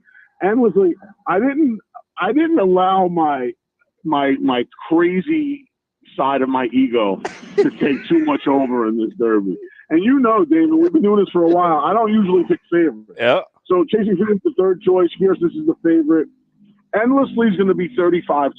He's never raced on the dirt, but he's another horse. His pedigree, his lineage says he'll be just fine. He's been training over it nicely. And more importantly, another horse, as the distances have gotten longer, he's gotten progressively better. That's the biggest hurdle. Horses, can they go a mile and a quarter? A lot of them can't, and I don't know if he can, but I know that the way he's run his last 2 races at 9 furlongs, it looks to me like he's going to appreciate that 10th furlong. So the official numbers are 4, 17, 19, 14. Dollar exacta box, 50-cent try box. All the money goes to the tornado relief. You are the man. You never disappoint. We'll catch up as we get ready for round 2 of the Triple Crown, man. The best in the business. Talk to you guys in a couple of weeks. Rob, good meeting you. Nice to meet you, Big Yes, A. sir. We will be back.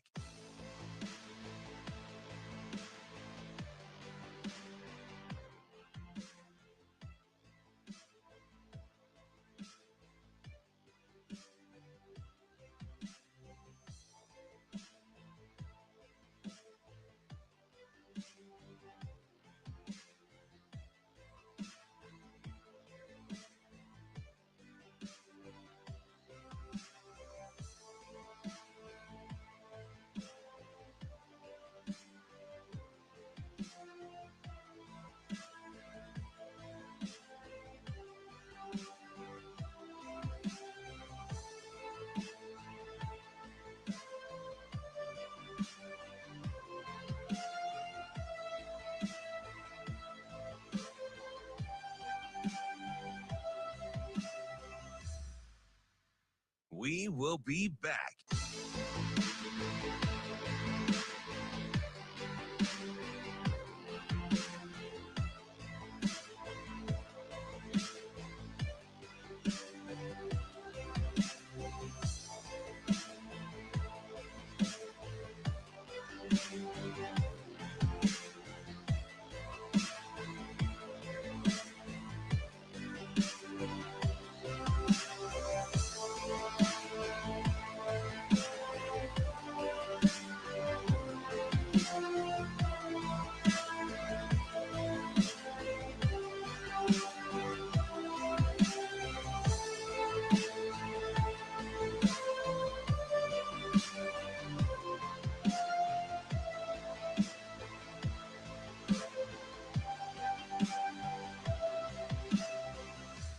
We will be back.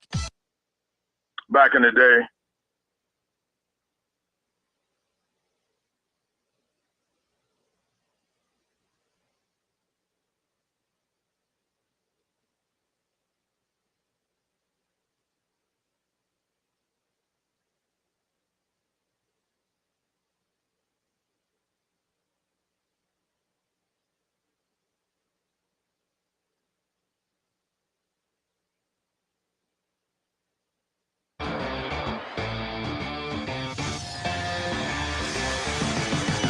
You're listening to Hurrdat Sports Radio.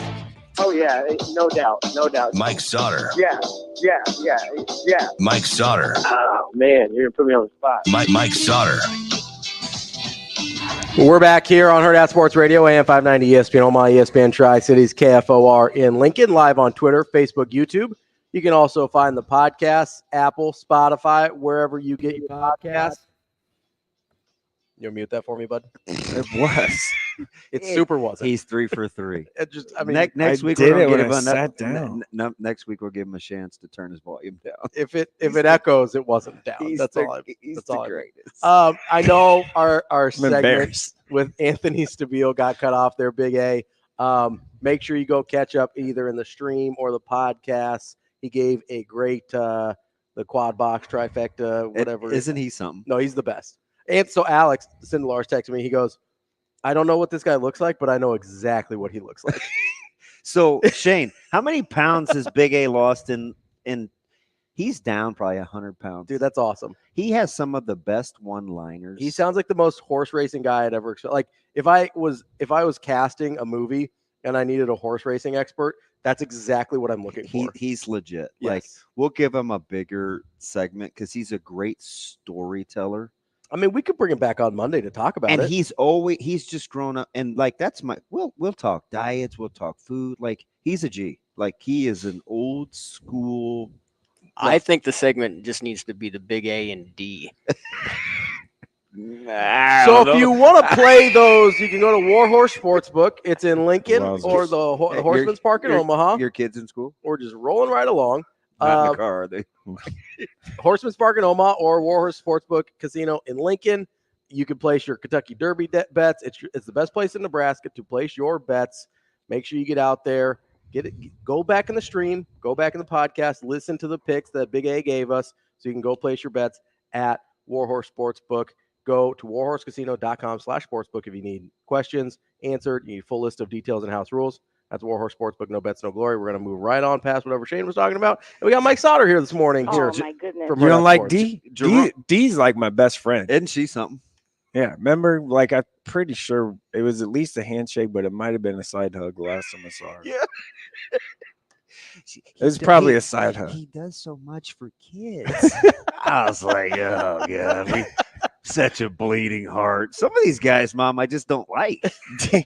But look, in your honor, do you see what I'm trying to pull off right now? It's like me. It's hurting me like crazy, but I want you to feel confident and secure in your manliness. I don't care. I am very I sit how I sit. Sitting like my son. Sit how I sit. I don't know how grown men do this, but how we been, Jerome?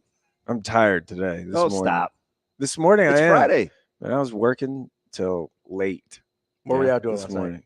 Well, went to a soccer game. Okay. Yes, you did. Yes, I did. Omaha South back 13 out of 14 years to the state tournament. Okay. Which is We not talked surprising. about their head coach yesterday at a middle school Joe track Moss. meet. Yeah. Pretty good. Pretty good.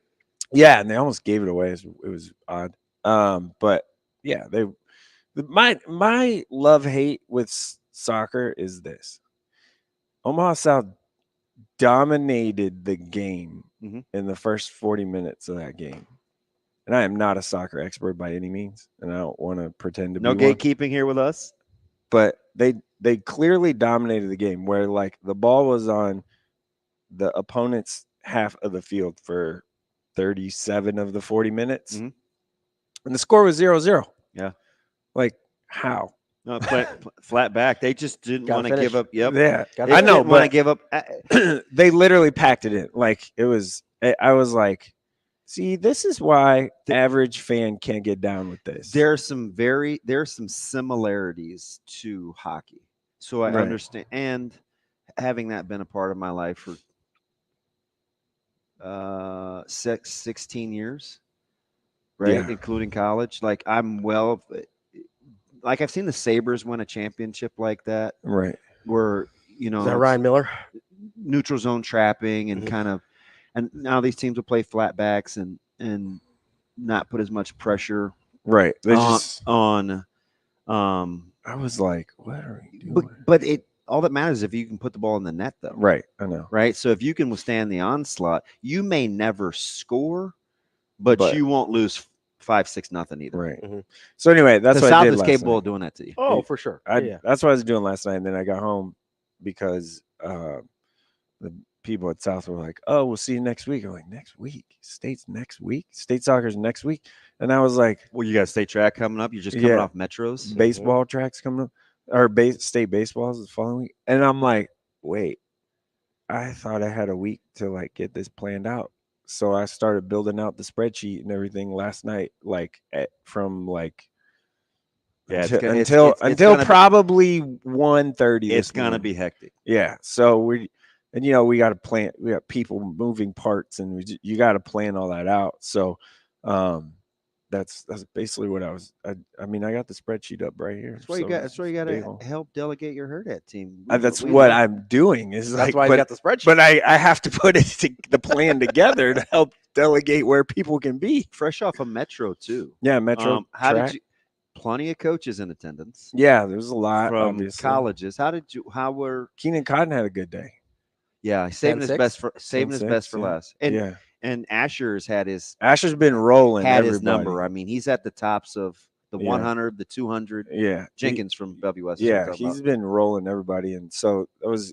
I feel we talked about Keenan Cotton last week or 2 weeks ago, whatever, about how his track time is going to be important. Well, he puts one up, and so now you're kind of like to see that in the 10.5s, but weather wasn't great either. It was sucked. Yeah, it was wet and raining. That was Wednesday. Was shopping day. So you went to Costco? Took my mom. He goes to Costco all the time. Can I go the next Not time? enough. I haven't. Hey, the next time you go, you want to take? I want to go. All right. We should just make it like a whole trip. Like we should all go, hang out with Mama Benny. She's amazing. I lost her for about 10 minutes, and I thought it was because it was a different one, and they moved some things around, like they changed the fish and the beef. Mm-hmm. But then I looked, and she's in the cooler part looking at fruit. And so I come back. I finally find her, and I was like, "What is going on?" And she goes, "Oh, do you need any strawberries? They look amazing." Oh my goodness! So I'm sure she spent 8 of those 10 minutes looking. But then I went in there. I was like, "Oh, okay, I'll mosey on in there." And people left them sideways and upside down. And really, you ever seen people rummage through fruit? That's wild. They don't give a darn. It's not like they pick one up and they put it back. It's like they pick the cases were moved. I was like, I ain't staying in here. It's a free for all. I went to Costco about too much, and it's freezing in there. Yeah, in that cooler. Oh yeah, Yeah. I'm not staying there very long. I went to Costco far too much the last week. So yeah, I did some home reno stuff. I'll take you. We can all go together. Let me know. I love that experience. That would be great. You have to be patient. So Can I get back? Can I get back to something that Sautter was saying though about the soccer thing, because I feel like there is a version of the thing that annoys you about soccer. The Wi-Fi's out by every sport. Is that why you like you? What do you mean? Like this? Me? Okay, so especially pre-shot clock high school basketball. I get it. You're telling me you didn't know teams that just held on the ball for a minute, 2 minutes, and what? It's not any different, right? Right. It's the same principle, and you see it with basketball is the most obvious one, but you even see it in college basketball. Like Virginia won a national championship basically doing exactly what you just said. Mm-hmm. Now they also lost to a 16 seed doing exactly what you just said. Right. But it's not like it doesn't exist other places. We don't have an affinity for soccer the same way we do for basketball or whatever. Is this the EPL guy in you standing and like Edward J. Almost? Well, I also think stand and deliver. As you get to higher levels, you can't really get away with that to the same degree. There's some teams that try to, but the skill level and finishing is so high that you're just not going to win a game that way. You're right. You might keep it from being, how mad we get at Bill Callahan when they went out to USC and he was just trying not to get blown out, right? But we see that everywhere. But because we like football a little bit more, we like basketball a little bit more, we kind of get on soccer about it. But because we see it everywhere. We don't really talk about, at least on the topical, we don't really talk about possession. Right. No. Right. But in football, we're quick to say, oh, they need to possess the ball and take the time. And that's last night. I used to get mad at Severe all the time when we would talk about, it would come down to the eye test between teams, and he would always talk about what was the stat? It's got a real name. When you control the ball for the majority of the time in a football game, and I'm not talking about like time of possession. It has an analytical. Oh, it's called it's like ball control or possession control, something like that. And like committees would look at it as kind of a game control. Yes. Yeah, that's it. Yeah. Thank you. Game I don't even know control. why, but it's technical, right? Control is in there. And I used to always like clap back. I'm like, stop it. He's like, hey man, I'm just telling you, man. Like, it's important. It typically matters in terms of you winning and losing games. Right. You can be as mad as you want. I was like, yeah, all right. I guess I won't be as mad since you gave me the go ahead. You want me to be? I'm not. But like that's a thing, right? It's you don't see it in basketball because of the shot clock and things, but you do football, hockey. Soccer. I always look at time in the neutral zone in hockey. Oh, like how long yeah. are teams possessing the puck? Because the chances are, if you are putting yourself in a good position, more often than not, now we've seen that's some going highly to break through. We've seen some highly skilled teams though defy, like Colorado, for a stretch, can defy possessing the puck, right? Because their finishing rate, especially in the open ice. Well, what did we see with Oregon football back a few years before Lanning came in? Yeah. They could dominate teams and only have the ball 18 minutes, right? So there are outliers, but more often than not, it's going to be Iowa's, Michigan's. Yeah, you're going to be the team that Alabama when they were winning. The team that has better game control. Winning more, you know what I mean. No, when they were being Alabama, right? Yeah. Like they're still obviously winning. My bad, I didn't know that was Shane, you see how they treat me? What we do? You said when they were winning. I mean, it's still pretty good. I get on them. They weren't bad last year. They're still pretty. They're okay. You'd take that. Yeah. What are you telling? But I guess my point is, if you I take Wisconsin. Just don't say you take Iowa. People lose their minds. You take Iowa. I just want to win 5 or 6 games at home. Man. Isn't it weird? Am I gonna get you? I'm gonna get you 8 wins this year. I'm going to do it. Can we just win? Can we just have a good winning record at home? We're 5-7. We got to practice. he always says it. Wasn't he something yesterday? Yeah, I watched. What's happening? I watched it on the YouTube stream. Yeah, the stream is where you kind of got to be if you want the good stuff. Yeah, I watched the YouTube stream of the one and only Matt Rule.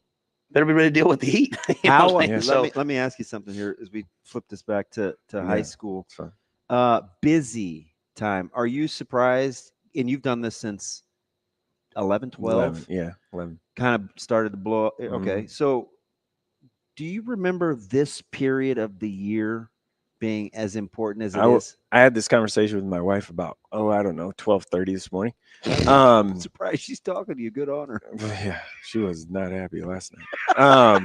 When I told her, when I was like, hello, hey, remember when I told you, I gave you the wrong dates. So anyway, this is the first time that I have ever done like district baseball, spring sports, baseball, soccer, whatever stuff, because I've always been traveling for AAU basketball at this time of year.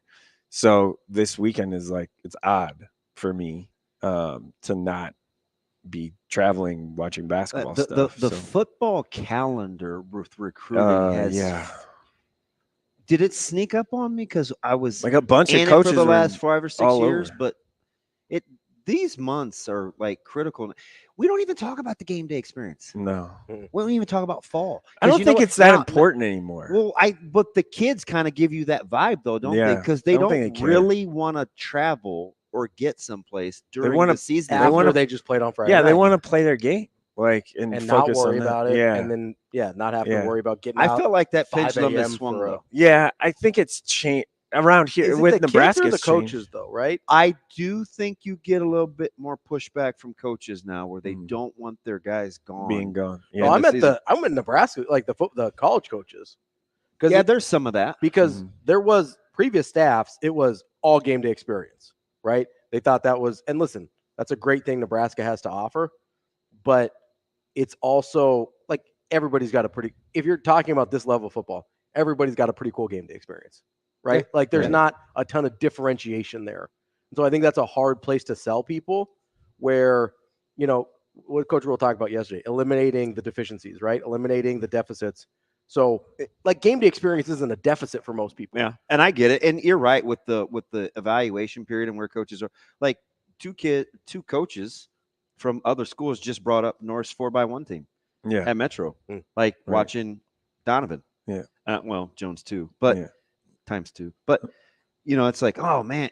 And we've developed good relationships with these guys so they can tell me things. It doesn't have to be Nebraska related, but just like his size and speed and stuff as an eval period. We just saw an offer go out from NDSU to Cotton without a real football evaluation period, but the track time helped. And you watch him run, and again, I get it. It's not one of those guys that looks fast, but he is fast. Yeah, he's very fast. And so I think I look at guys' visits and when they take visits, and Nebraska just had 8 OVs for the spring game. That's a lot, and it's late April, like the calendar. That's why I am a proponent of a earlier, even like a Bo Pelini end of summer signing day. Yeah, like I think that like August 1. Yeah, something like that before their high school season starts. Then you just have it done.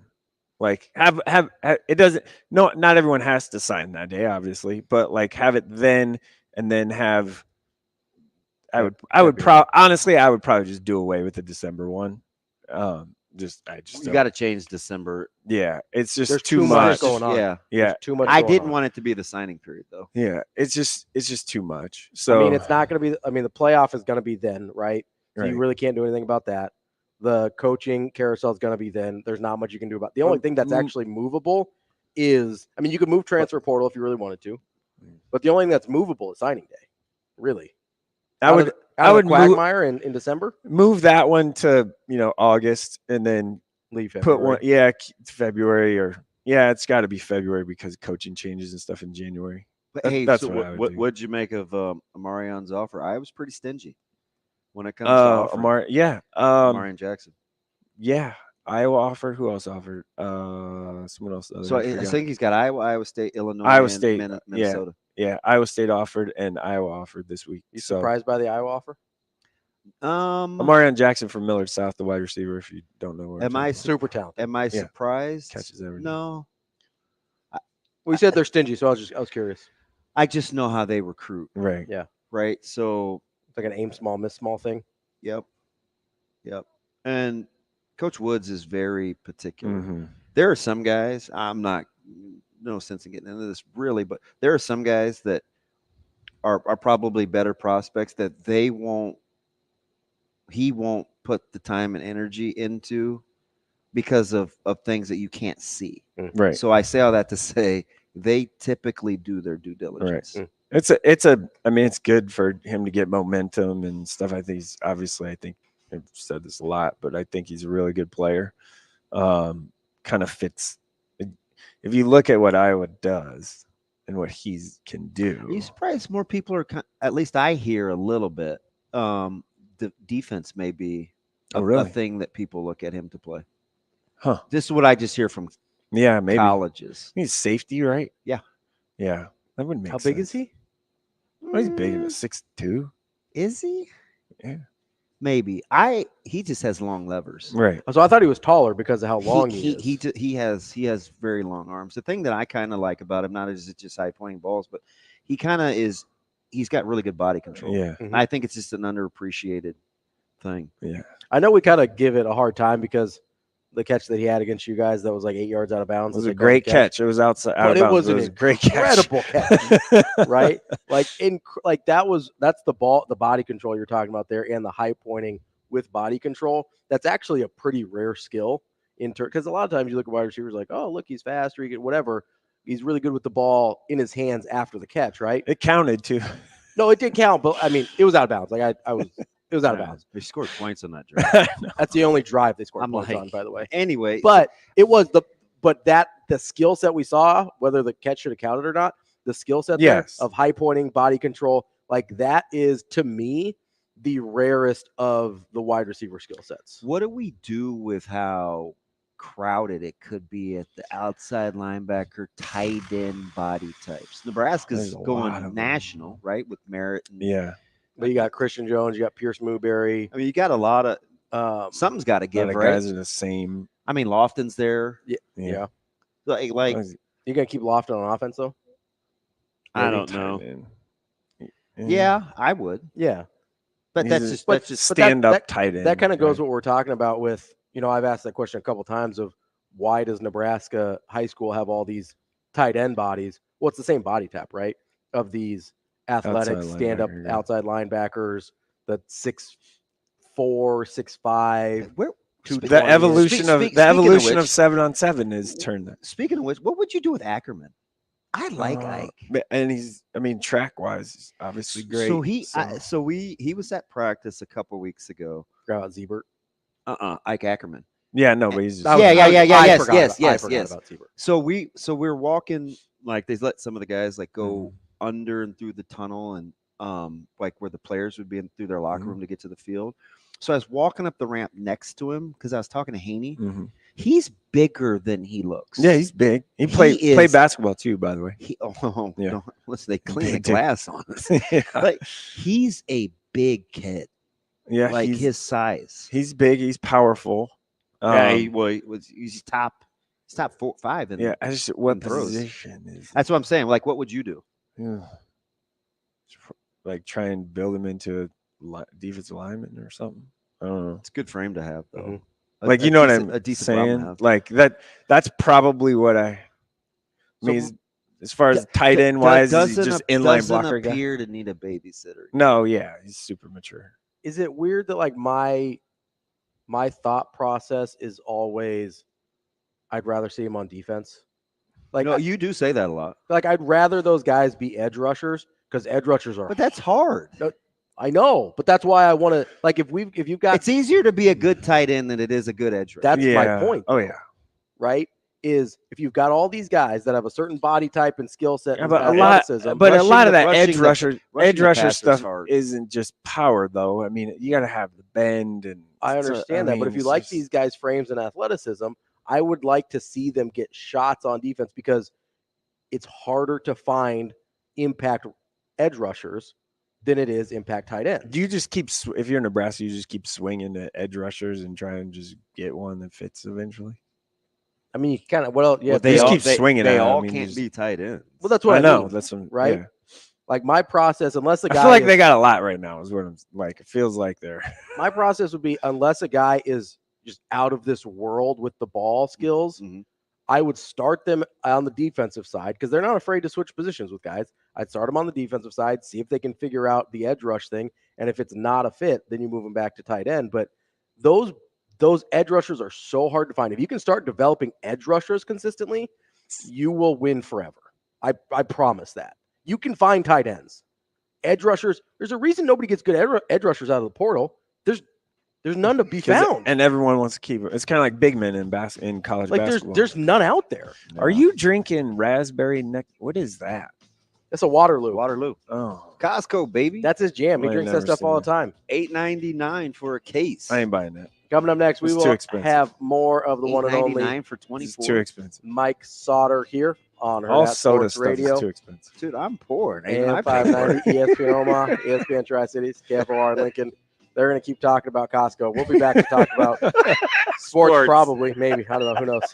We'll be back.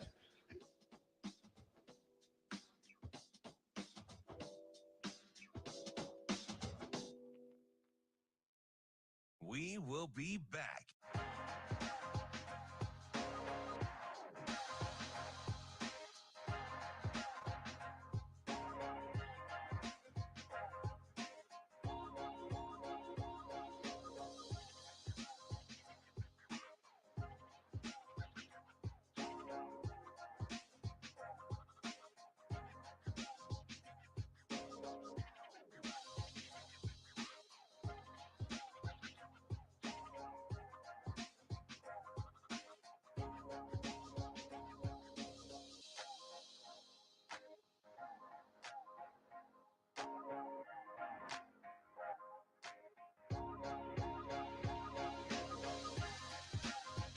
We will be back.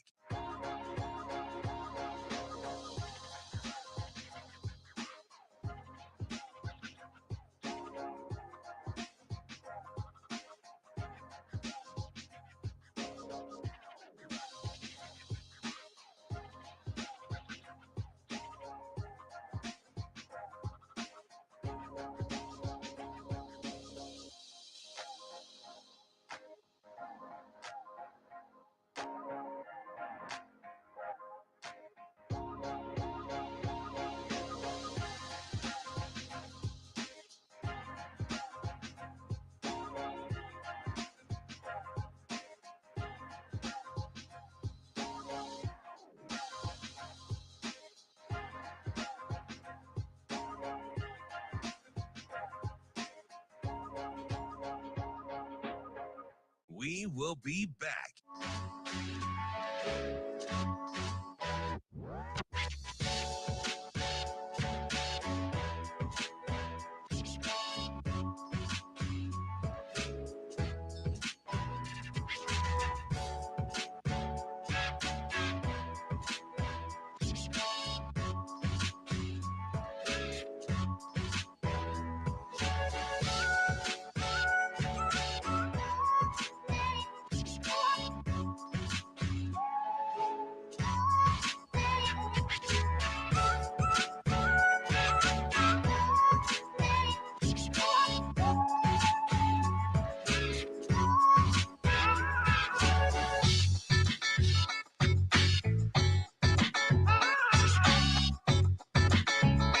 We will be back.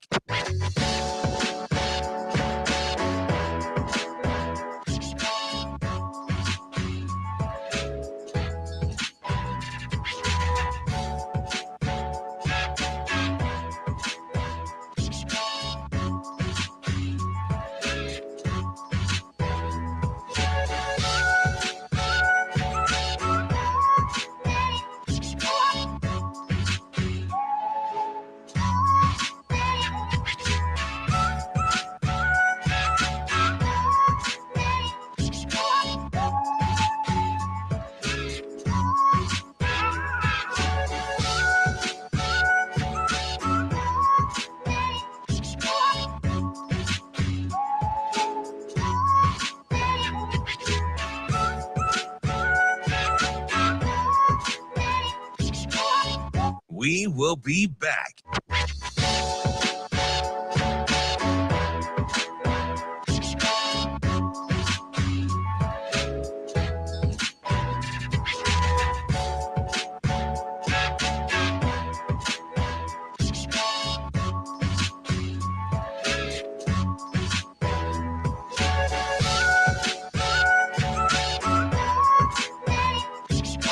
We will be back.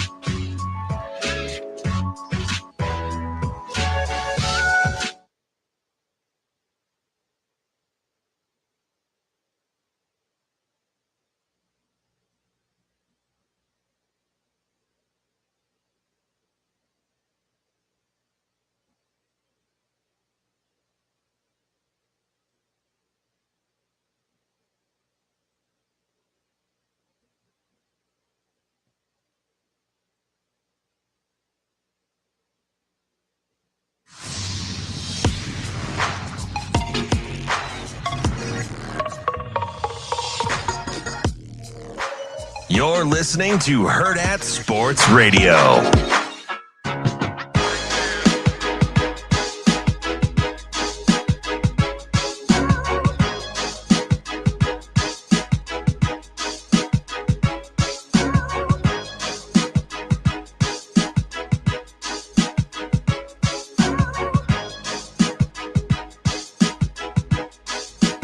Or not. We're back here on Hurrdat Sports Radio, AM 590, ESPN Omaha, ESPN Tri-Cities, KFOR in Lincoln, live on Twitter, Facebook, and YouTube. Just going to keep on rolling because we're brought to you by the Team Jack Foundation. Get to teamjackfoundation.org to get involved with this very worthy cause. Their goal, super simple, just simple, not easy, though. Trying to find better treatments and eventually a cure for childhood brain cancer. They get involved with national organizations funding a myriad of projects at places like Dana-Farber Cancer Institute, Memorial Sloan Kettering, and of course our very own Nebraska Med Center. Make sure you get to teamjackfoundation.org to figure out where their events are, to get involved by donating directly to the cause, or seeing what all projects they are working on. That's teamjackfoundation.org. Shane, how you feeling? You like how he's myriad there? I'm okay. Okay.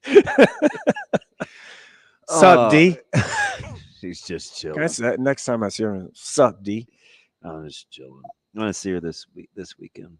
Tell her I said what's up. will do. Oh, play for him.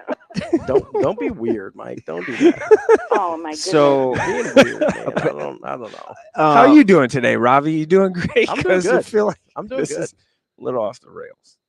We were okay. Like, we've been worse. Oh, for sure. Yeah. We were okay. We were just on the heels. We were trying to we wanted to break down the interview a little bit more. Now he's We're gonna have to do threatening to pushing it back to all the way to Monday. we don't have any time left. I mean, haven't like everybody already watched that yet? Yeah, I mean, I guess. But here's the I just had a little Barb at Vrzal who we'll talk to in about 15 minutes. Yeah. Because Amazing Daniel tweeted out a bunch of pictures of his pizza, and I can't even remember what I said. Something I haven't like, been there in a while. Everybody. It sucks that he's good at his job or something like that. Like, I don't know how this guy does it. And he quote tweeted Coach Rule's snippet about functional people look dysfunctional to dysfunctional people. So what are you saying, man? Am I dysfunctional? I think he's calling you dysfunctional. Look dysfunctional to dysfunctional people. I think he's calling you dysfunctional. I'm just impressed that he got that right on the first try. There's a lot of like functional, dysfunctional in there. I definitely would have said that before. Oh, for sure. Yeah. But it's still a little bit of a tongue twister, a little bit. Yeah. No, I think everybody has watched at this point. If you haven't, make sure you go check it out. But I'm just trying to function today. If I was a Husker fan, I'd just be coming hoping that the ball's not on the ground. The thing that I like is, he just runs by these truth bombs, right? He drops them and then just keeps on running and doesn't really give you a chance to kind of digest them and break them down a little bit. So, we've got a few of those we got to get to still. Tony made that up. I don't know where he's coming from. I wish high school guys, more of them would invest in these similar philosophies, right? Yeah. Stay in the moment. Don't worry about tomorrow. I would tell you in that vein, to quote the DJ Rizak mantra, the simple versus easy. In that vein, the one thing, I don't know why I just thought of this. I go to a lot of high school football games, and it's not even your favorite. The phrase that is used way too much is "do your job" without defining what that is. Like you're yelling "do your job" at the players, but like what's happening? Yeah, what is happening? Tell me. Also, are you doing your job? Yeah. Is it modeled behavior to do your job? It's just do your job, dude. I hear it all the time, and I'm like, that's an easy thing. Is there more? There's got to be some more. There's got to be deeper meaning there. Like you got to explain. So I'm glad where a kid will look back and be like, "No kidding." Yeah, I'm glad you. Well, and I'm trying. You kind of get some of that in like boxing corners. Oh, right. Yeah. Like you ever listen to? They're just kind of giving platitudes, and you're like, yeah, that's not very good. He's probably in trouble. Well, and there's some of those, right, where you don't know if it's sort of a verbal cue, right?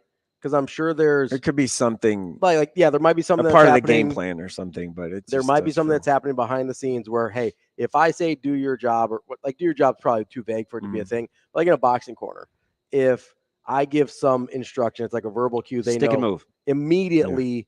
Like, okay, this is what that means. This is what I'm not doing. This is what I need to do.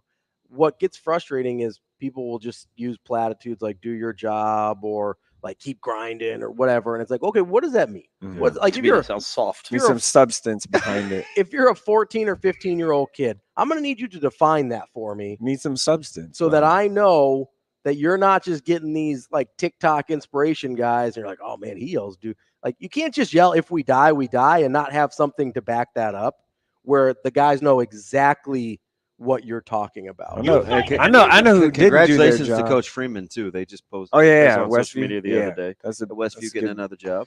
Yeah. Any Pat Freeman getting that job. Are you a guy that wants that May 1st list? Because there's a lot on there. Yeah. Well, yeah. It's like got the transfer list, crazy. Yeah. Or enrollment list, whatever. Yeah. I don't know what they call it. And I think anymore, just people are like protecting themselves a little bit and making sure like we're just gonna put everybody on there. So it makes a lot more sense. That one, coming out on Thursday, I think maybe it was on purpose. Like, why do you say that? Well, I mean, when if you don't know, Westview has a new boys basketball coach, Omaha Westview, and it is because Mitch Runco resigned and is, exploring other opportunities. I'll say that. It is So Freeman was an assistant at Millard West and then went to Westview. And it's kind of his time, right? He's applied for some jobs and everything. So I say that because, when Coach Runco left, there was like, oh, where is I don't know, Taven Zephyr Murray, who is a Division I basketball player. Is he going to stay? Where's he going to go?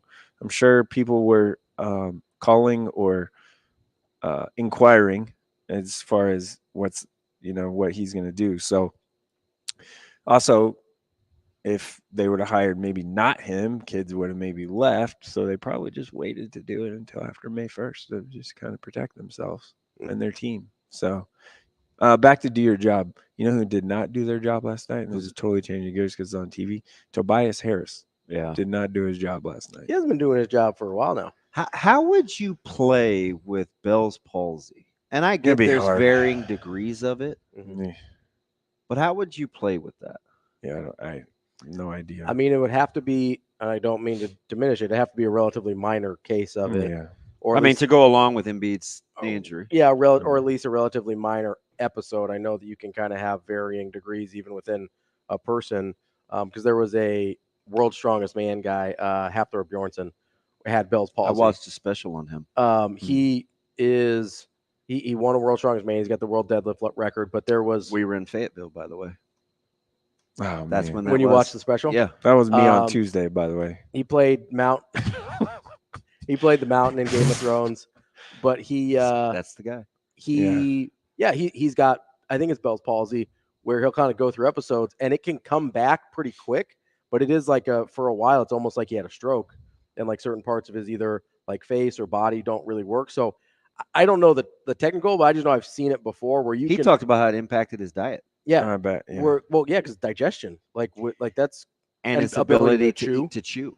And man, those dudes they have to eat so much to maintain that weight. But yeah, so I know that it's possible to perform relatively quickly after you have an episode or something like that. I just don't know. Obviously, strongman and basketball are different. I don't know in Embiid's case, how that worked and how much it impacted. I'm sure it'll come out how bad it was whatever. What was your level of surprise that Doc finished 19 and 22 or whatever? None at all. Was for none at all. None at all. I like Doc. I thought it was no big deal. Why? It was terrible to fire a guy who was winning. I'm not even sure how well his guys in the industry the fact that he keeps getting jobs. I've watched a lot of. I think they're probably over it at this point. It's probably time to move on. Yeah, at what point do you just say hey, somebody else probably deserves a shot? Yeah. NBA likes to recycle coaches a lot. Okay, but Steve Nash. So is college basketball. Steve Nash is in one of the worst situations you ever could inherit in terms of personalities on the team, stuff like that. And maybe he doesn't want another job because of that, but he did relatively well in that situation, despite all of the nonsense of guys not wanting to be there, guys that are there not wanting to play, and he's not getting another job.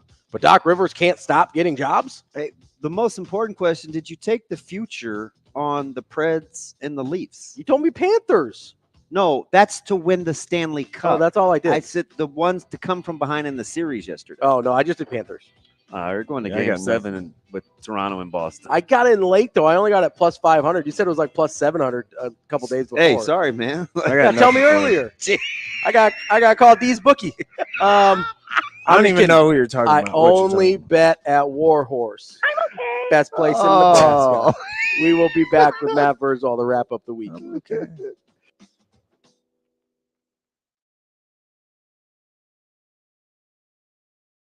We will be back.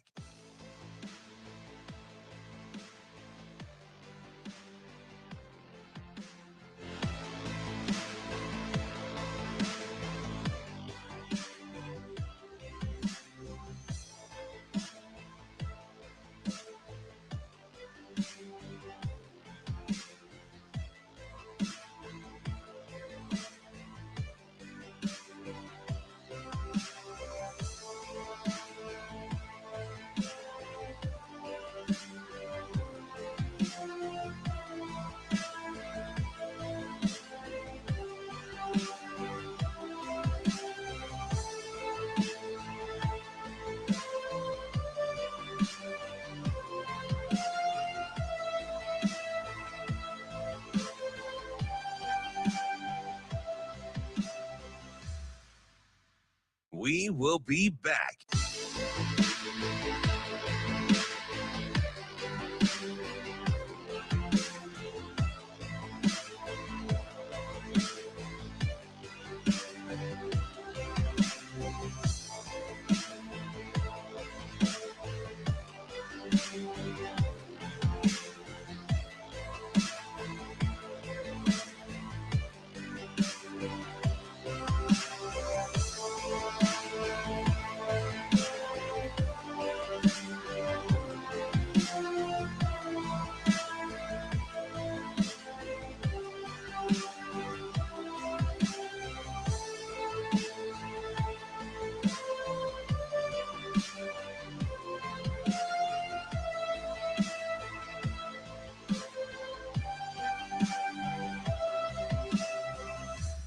We will be back.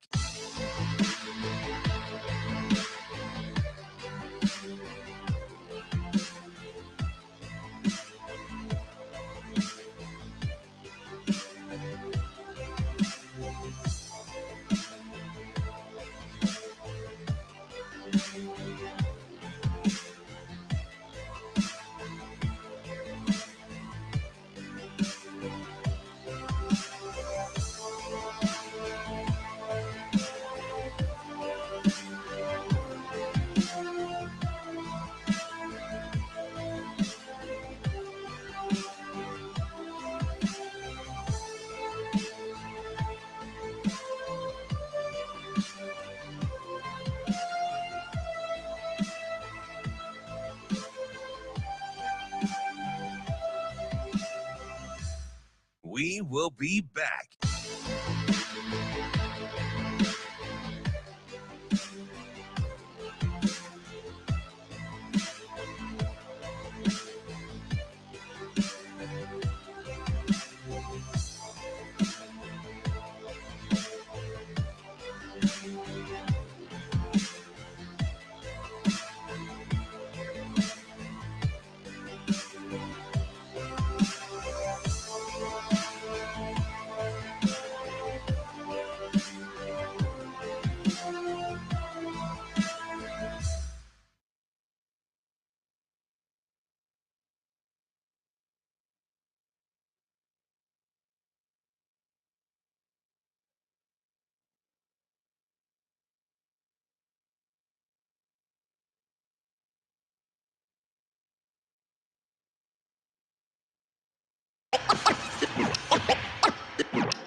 You're listening to Hurrdat Sports Radio.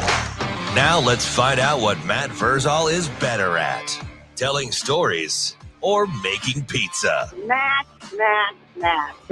Matt's an exceptional young man. Matt Vrzal. Happy birthday, Matt. You know, Matt, he's a tremendous athlete. Matt Vrzal. Come on, Matt, I'm with you. You know, like Matt Vrzal, you're one of the sexiest people in the world, but you're not one of the most beautiful. How does that happen? Here is Matt Vrzal. All right, Matt, thank you very much. Wrapping up the show here on a Friday on Hurrdat Sports Radio, AM 590, ESPN Omaha, ESPN Tri-Cities, KFOR in Lincoln. We're live on Twitter, Facebook, YouTube, on the Pillar Exterior stage. DB, Ravi, Lulla, and Mike Sautter here now, and joined by Matt Vrzal. Verz, what's going on? What's up, boys? Just being functional, man. How are you? You wish. You're about as functional as I am. I appreciate that nice response, man. It kind of gave me a good inkling of what we were up against today. How we doing? Had that bad boy saved in the queue and just waited. Because I knew once Daniel posted, I'm like, oh, DB is going to have something smart here to say. Well, it's and just led with your chin. I just thought it was interesting because we just had a talk the other day about us grumble bugs complaining about the menu. So that was the first thing that I thought of, right? When he's got all these sweet pictures and the stuff, and I was like, this isn't on the menu yet. This isn't on the menu. Just on the heels of our discussion. His menu never changes for me. I get the same thing. Hey man, I told you the parameters. They got to finish the season above 500. I may or may not have bat flipped my phone after I sent that. Yeah, like you felt good about yourself. Flipped that bad boy in the air and just let her hit the ground. Didn't even care. Hey, so what did we make Saturday of? Because we didn't even get to this the other day when I talked to you, which is crazy. But like, what did you make of the interchangeable parts in the interior? Were you encouraged? Because it seemed like those guys had some time to pass. I mean, I understand that we couldn't talk about it because it was Nebraska high school signing day, so you were busy. You had stuff going on.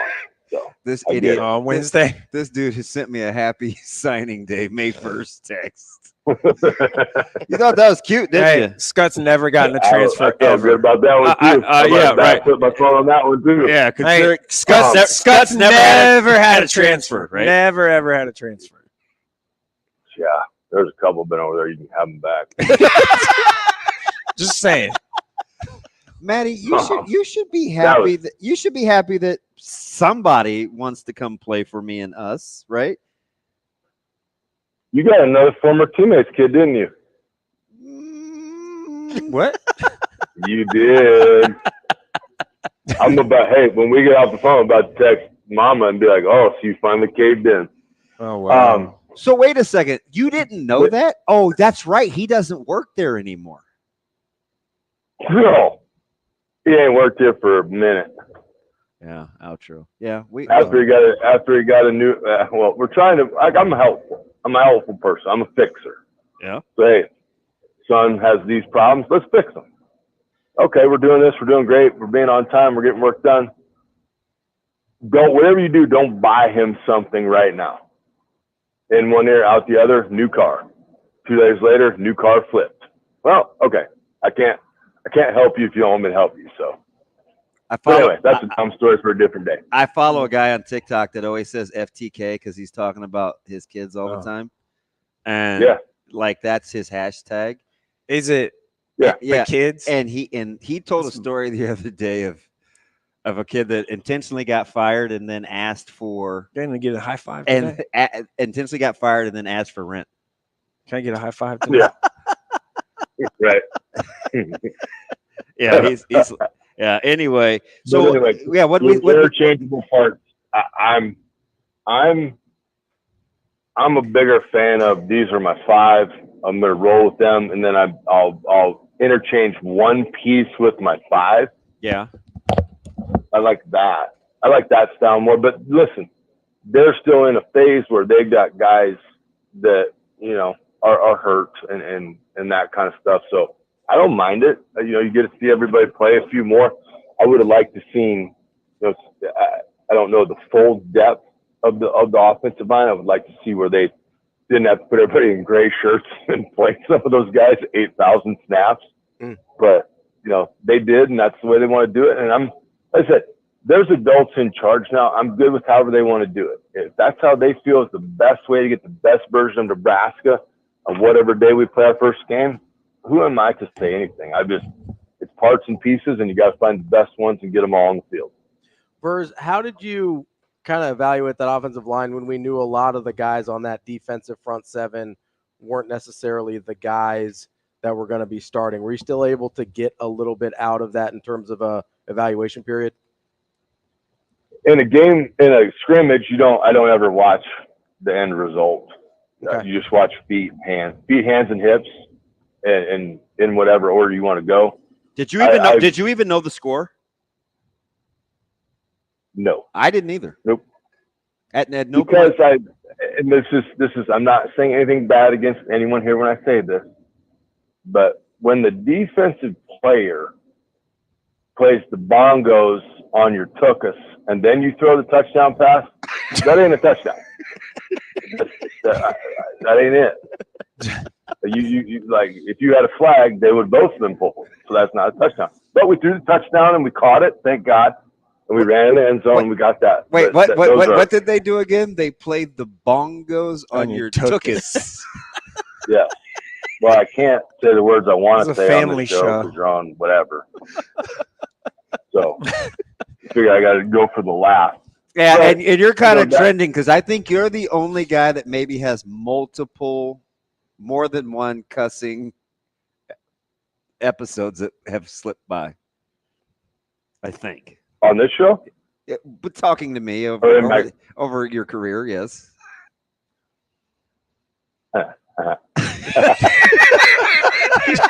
I was praying you didn't deny it because I was like, yeah, you got to probably own that one.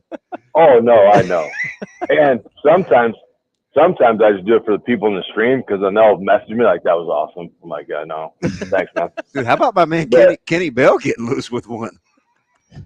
Oh, did he? Oh, on yeah. broadcast? Oh, yeah. Listen, I know they got guys hurt. I know you and Rule are tight. I watched the first 3 plays, and they threw it 3 times, and I just kind of quit watching. Oh, I watched later in the night because I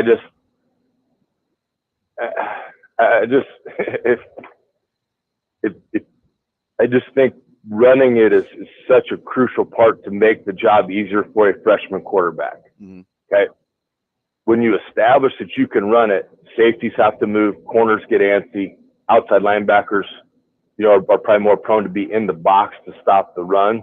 Then your play action looks great. And I think then you utilize your tight ends better. And I think you have some nice receivers that can run straight ahead really fast. And then play action pass will always help that. It will always, for eternity, they got J.J. McCarthy drafted. Like, it will always work.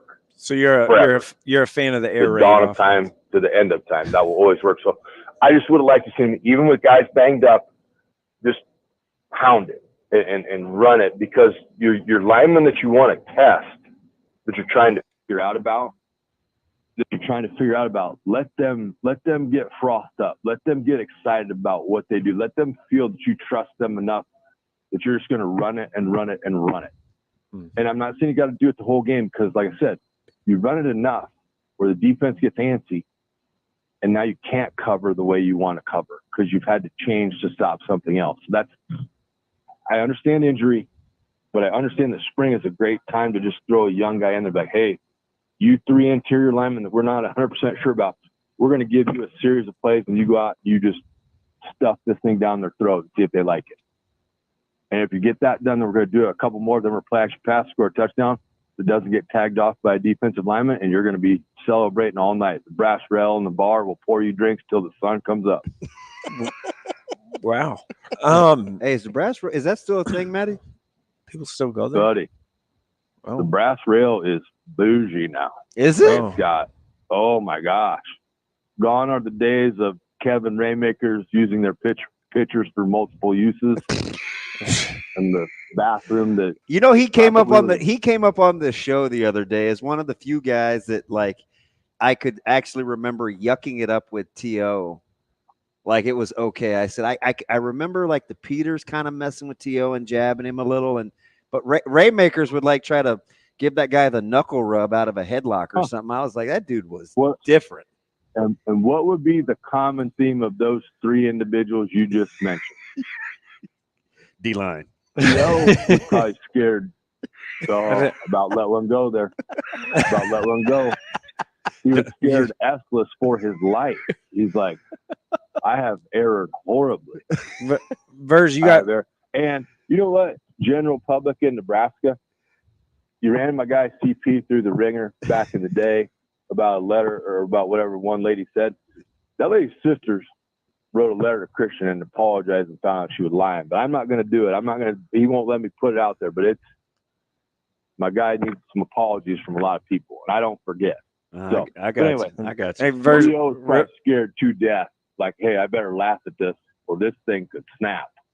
And then, in turn, I get snapped in half because they are not right in the head. Raymakers, you tell me I'm crazy. Raymakers nuts. Oh, listen, I was terrified sometimes because if you fought, that's an everyday thing and it's never going away. We catered the beautiful Lisa and Terry Keneally's 50th and their anniversary. Okay, I haven't seen Raymakers in forever and a day. He's down in Georgia. I walk in, you get the bro hug, and we popped one real good on the handshake. I'm sitting there talking, and before I know it, I am doubled over in half. This asshole nut tapped me, and I thought I was going to puke. Like, I really did. Jeez. And so I went, we got to get some pizzas. We're catering this thing. I'm kind of cooking some pizzas at TC's house. What the? And so TC's got I had it maybe in my car. Oh, I had a Crown Royal bag of change in my truck. And so I'm like, I'm going to get this MFer. So he comes up, and he's like, oh, dude, Burrs, great job. This is awesome. It's so fun to see everybody. And I just gave that Crown Royal bag full of change a little twirl and hit him square. Dropped him. Hey, and I've never felt more scared and alive in my life, because I was like, I may need to run. I was like, I don't know if I can run, but I might have to run. And he got up and he looked at me with those weirdo eyes. He goes, we're even. I was like, great. Hey, I got a question before we get out of here, because we're just on the stream now. Are you going to high school baseball today or tomorrow? Still there? Yeah. Are you going to high school baseball tomorrow or today? Verse. I think he hung up. Yeah. Well, all right. We got to go. We've been off the air, I think, for like 4 whole seconds. Hey, before God bless the stream. Yeah, I'm pretty sure the a-hole only went out over there. So we appreciate Matt Vrzal as always. DB and I will be back on Monday. Hurrdat Sports Radio.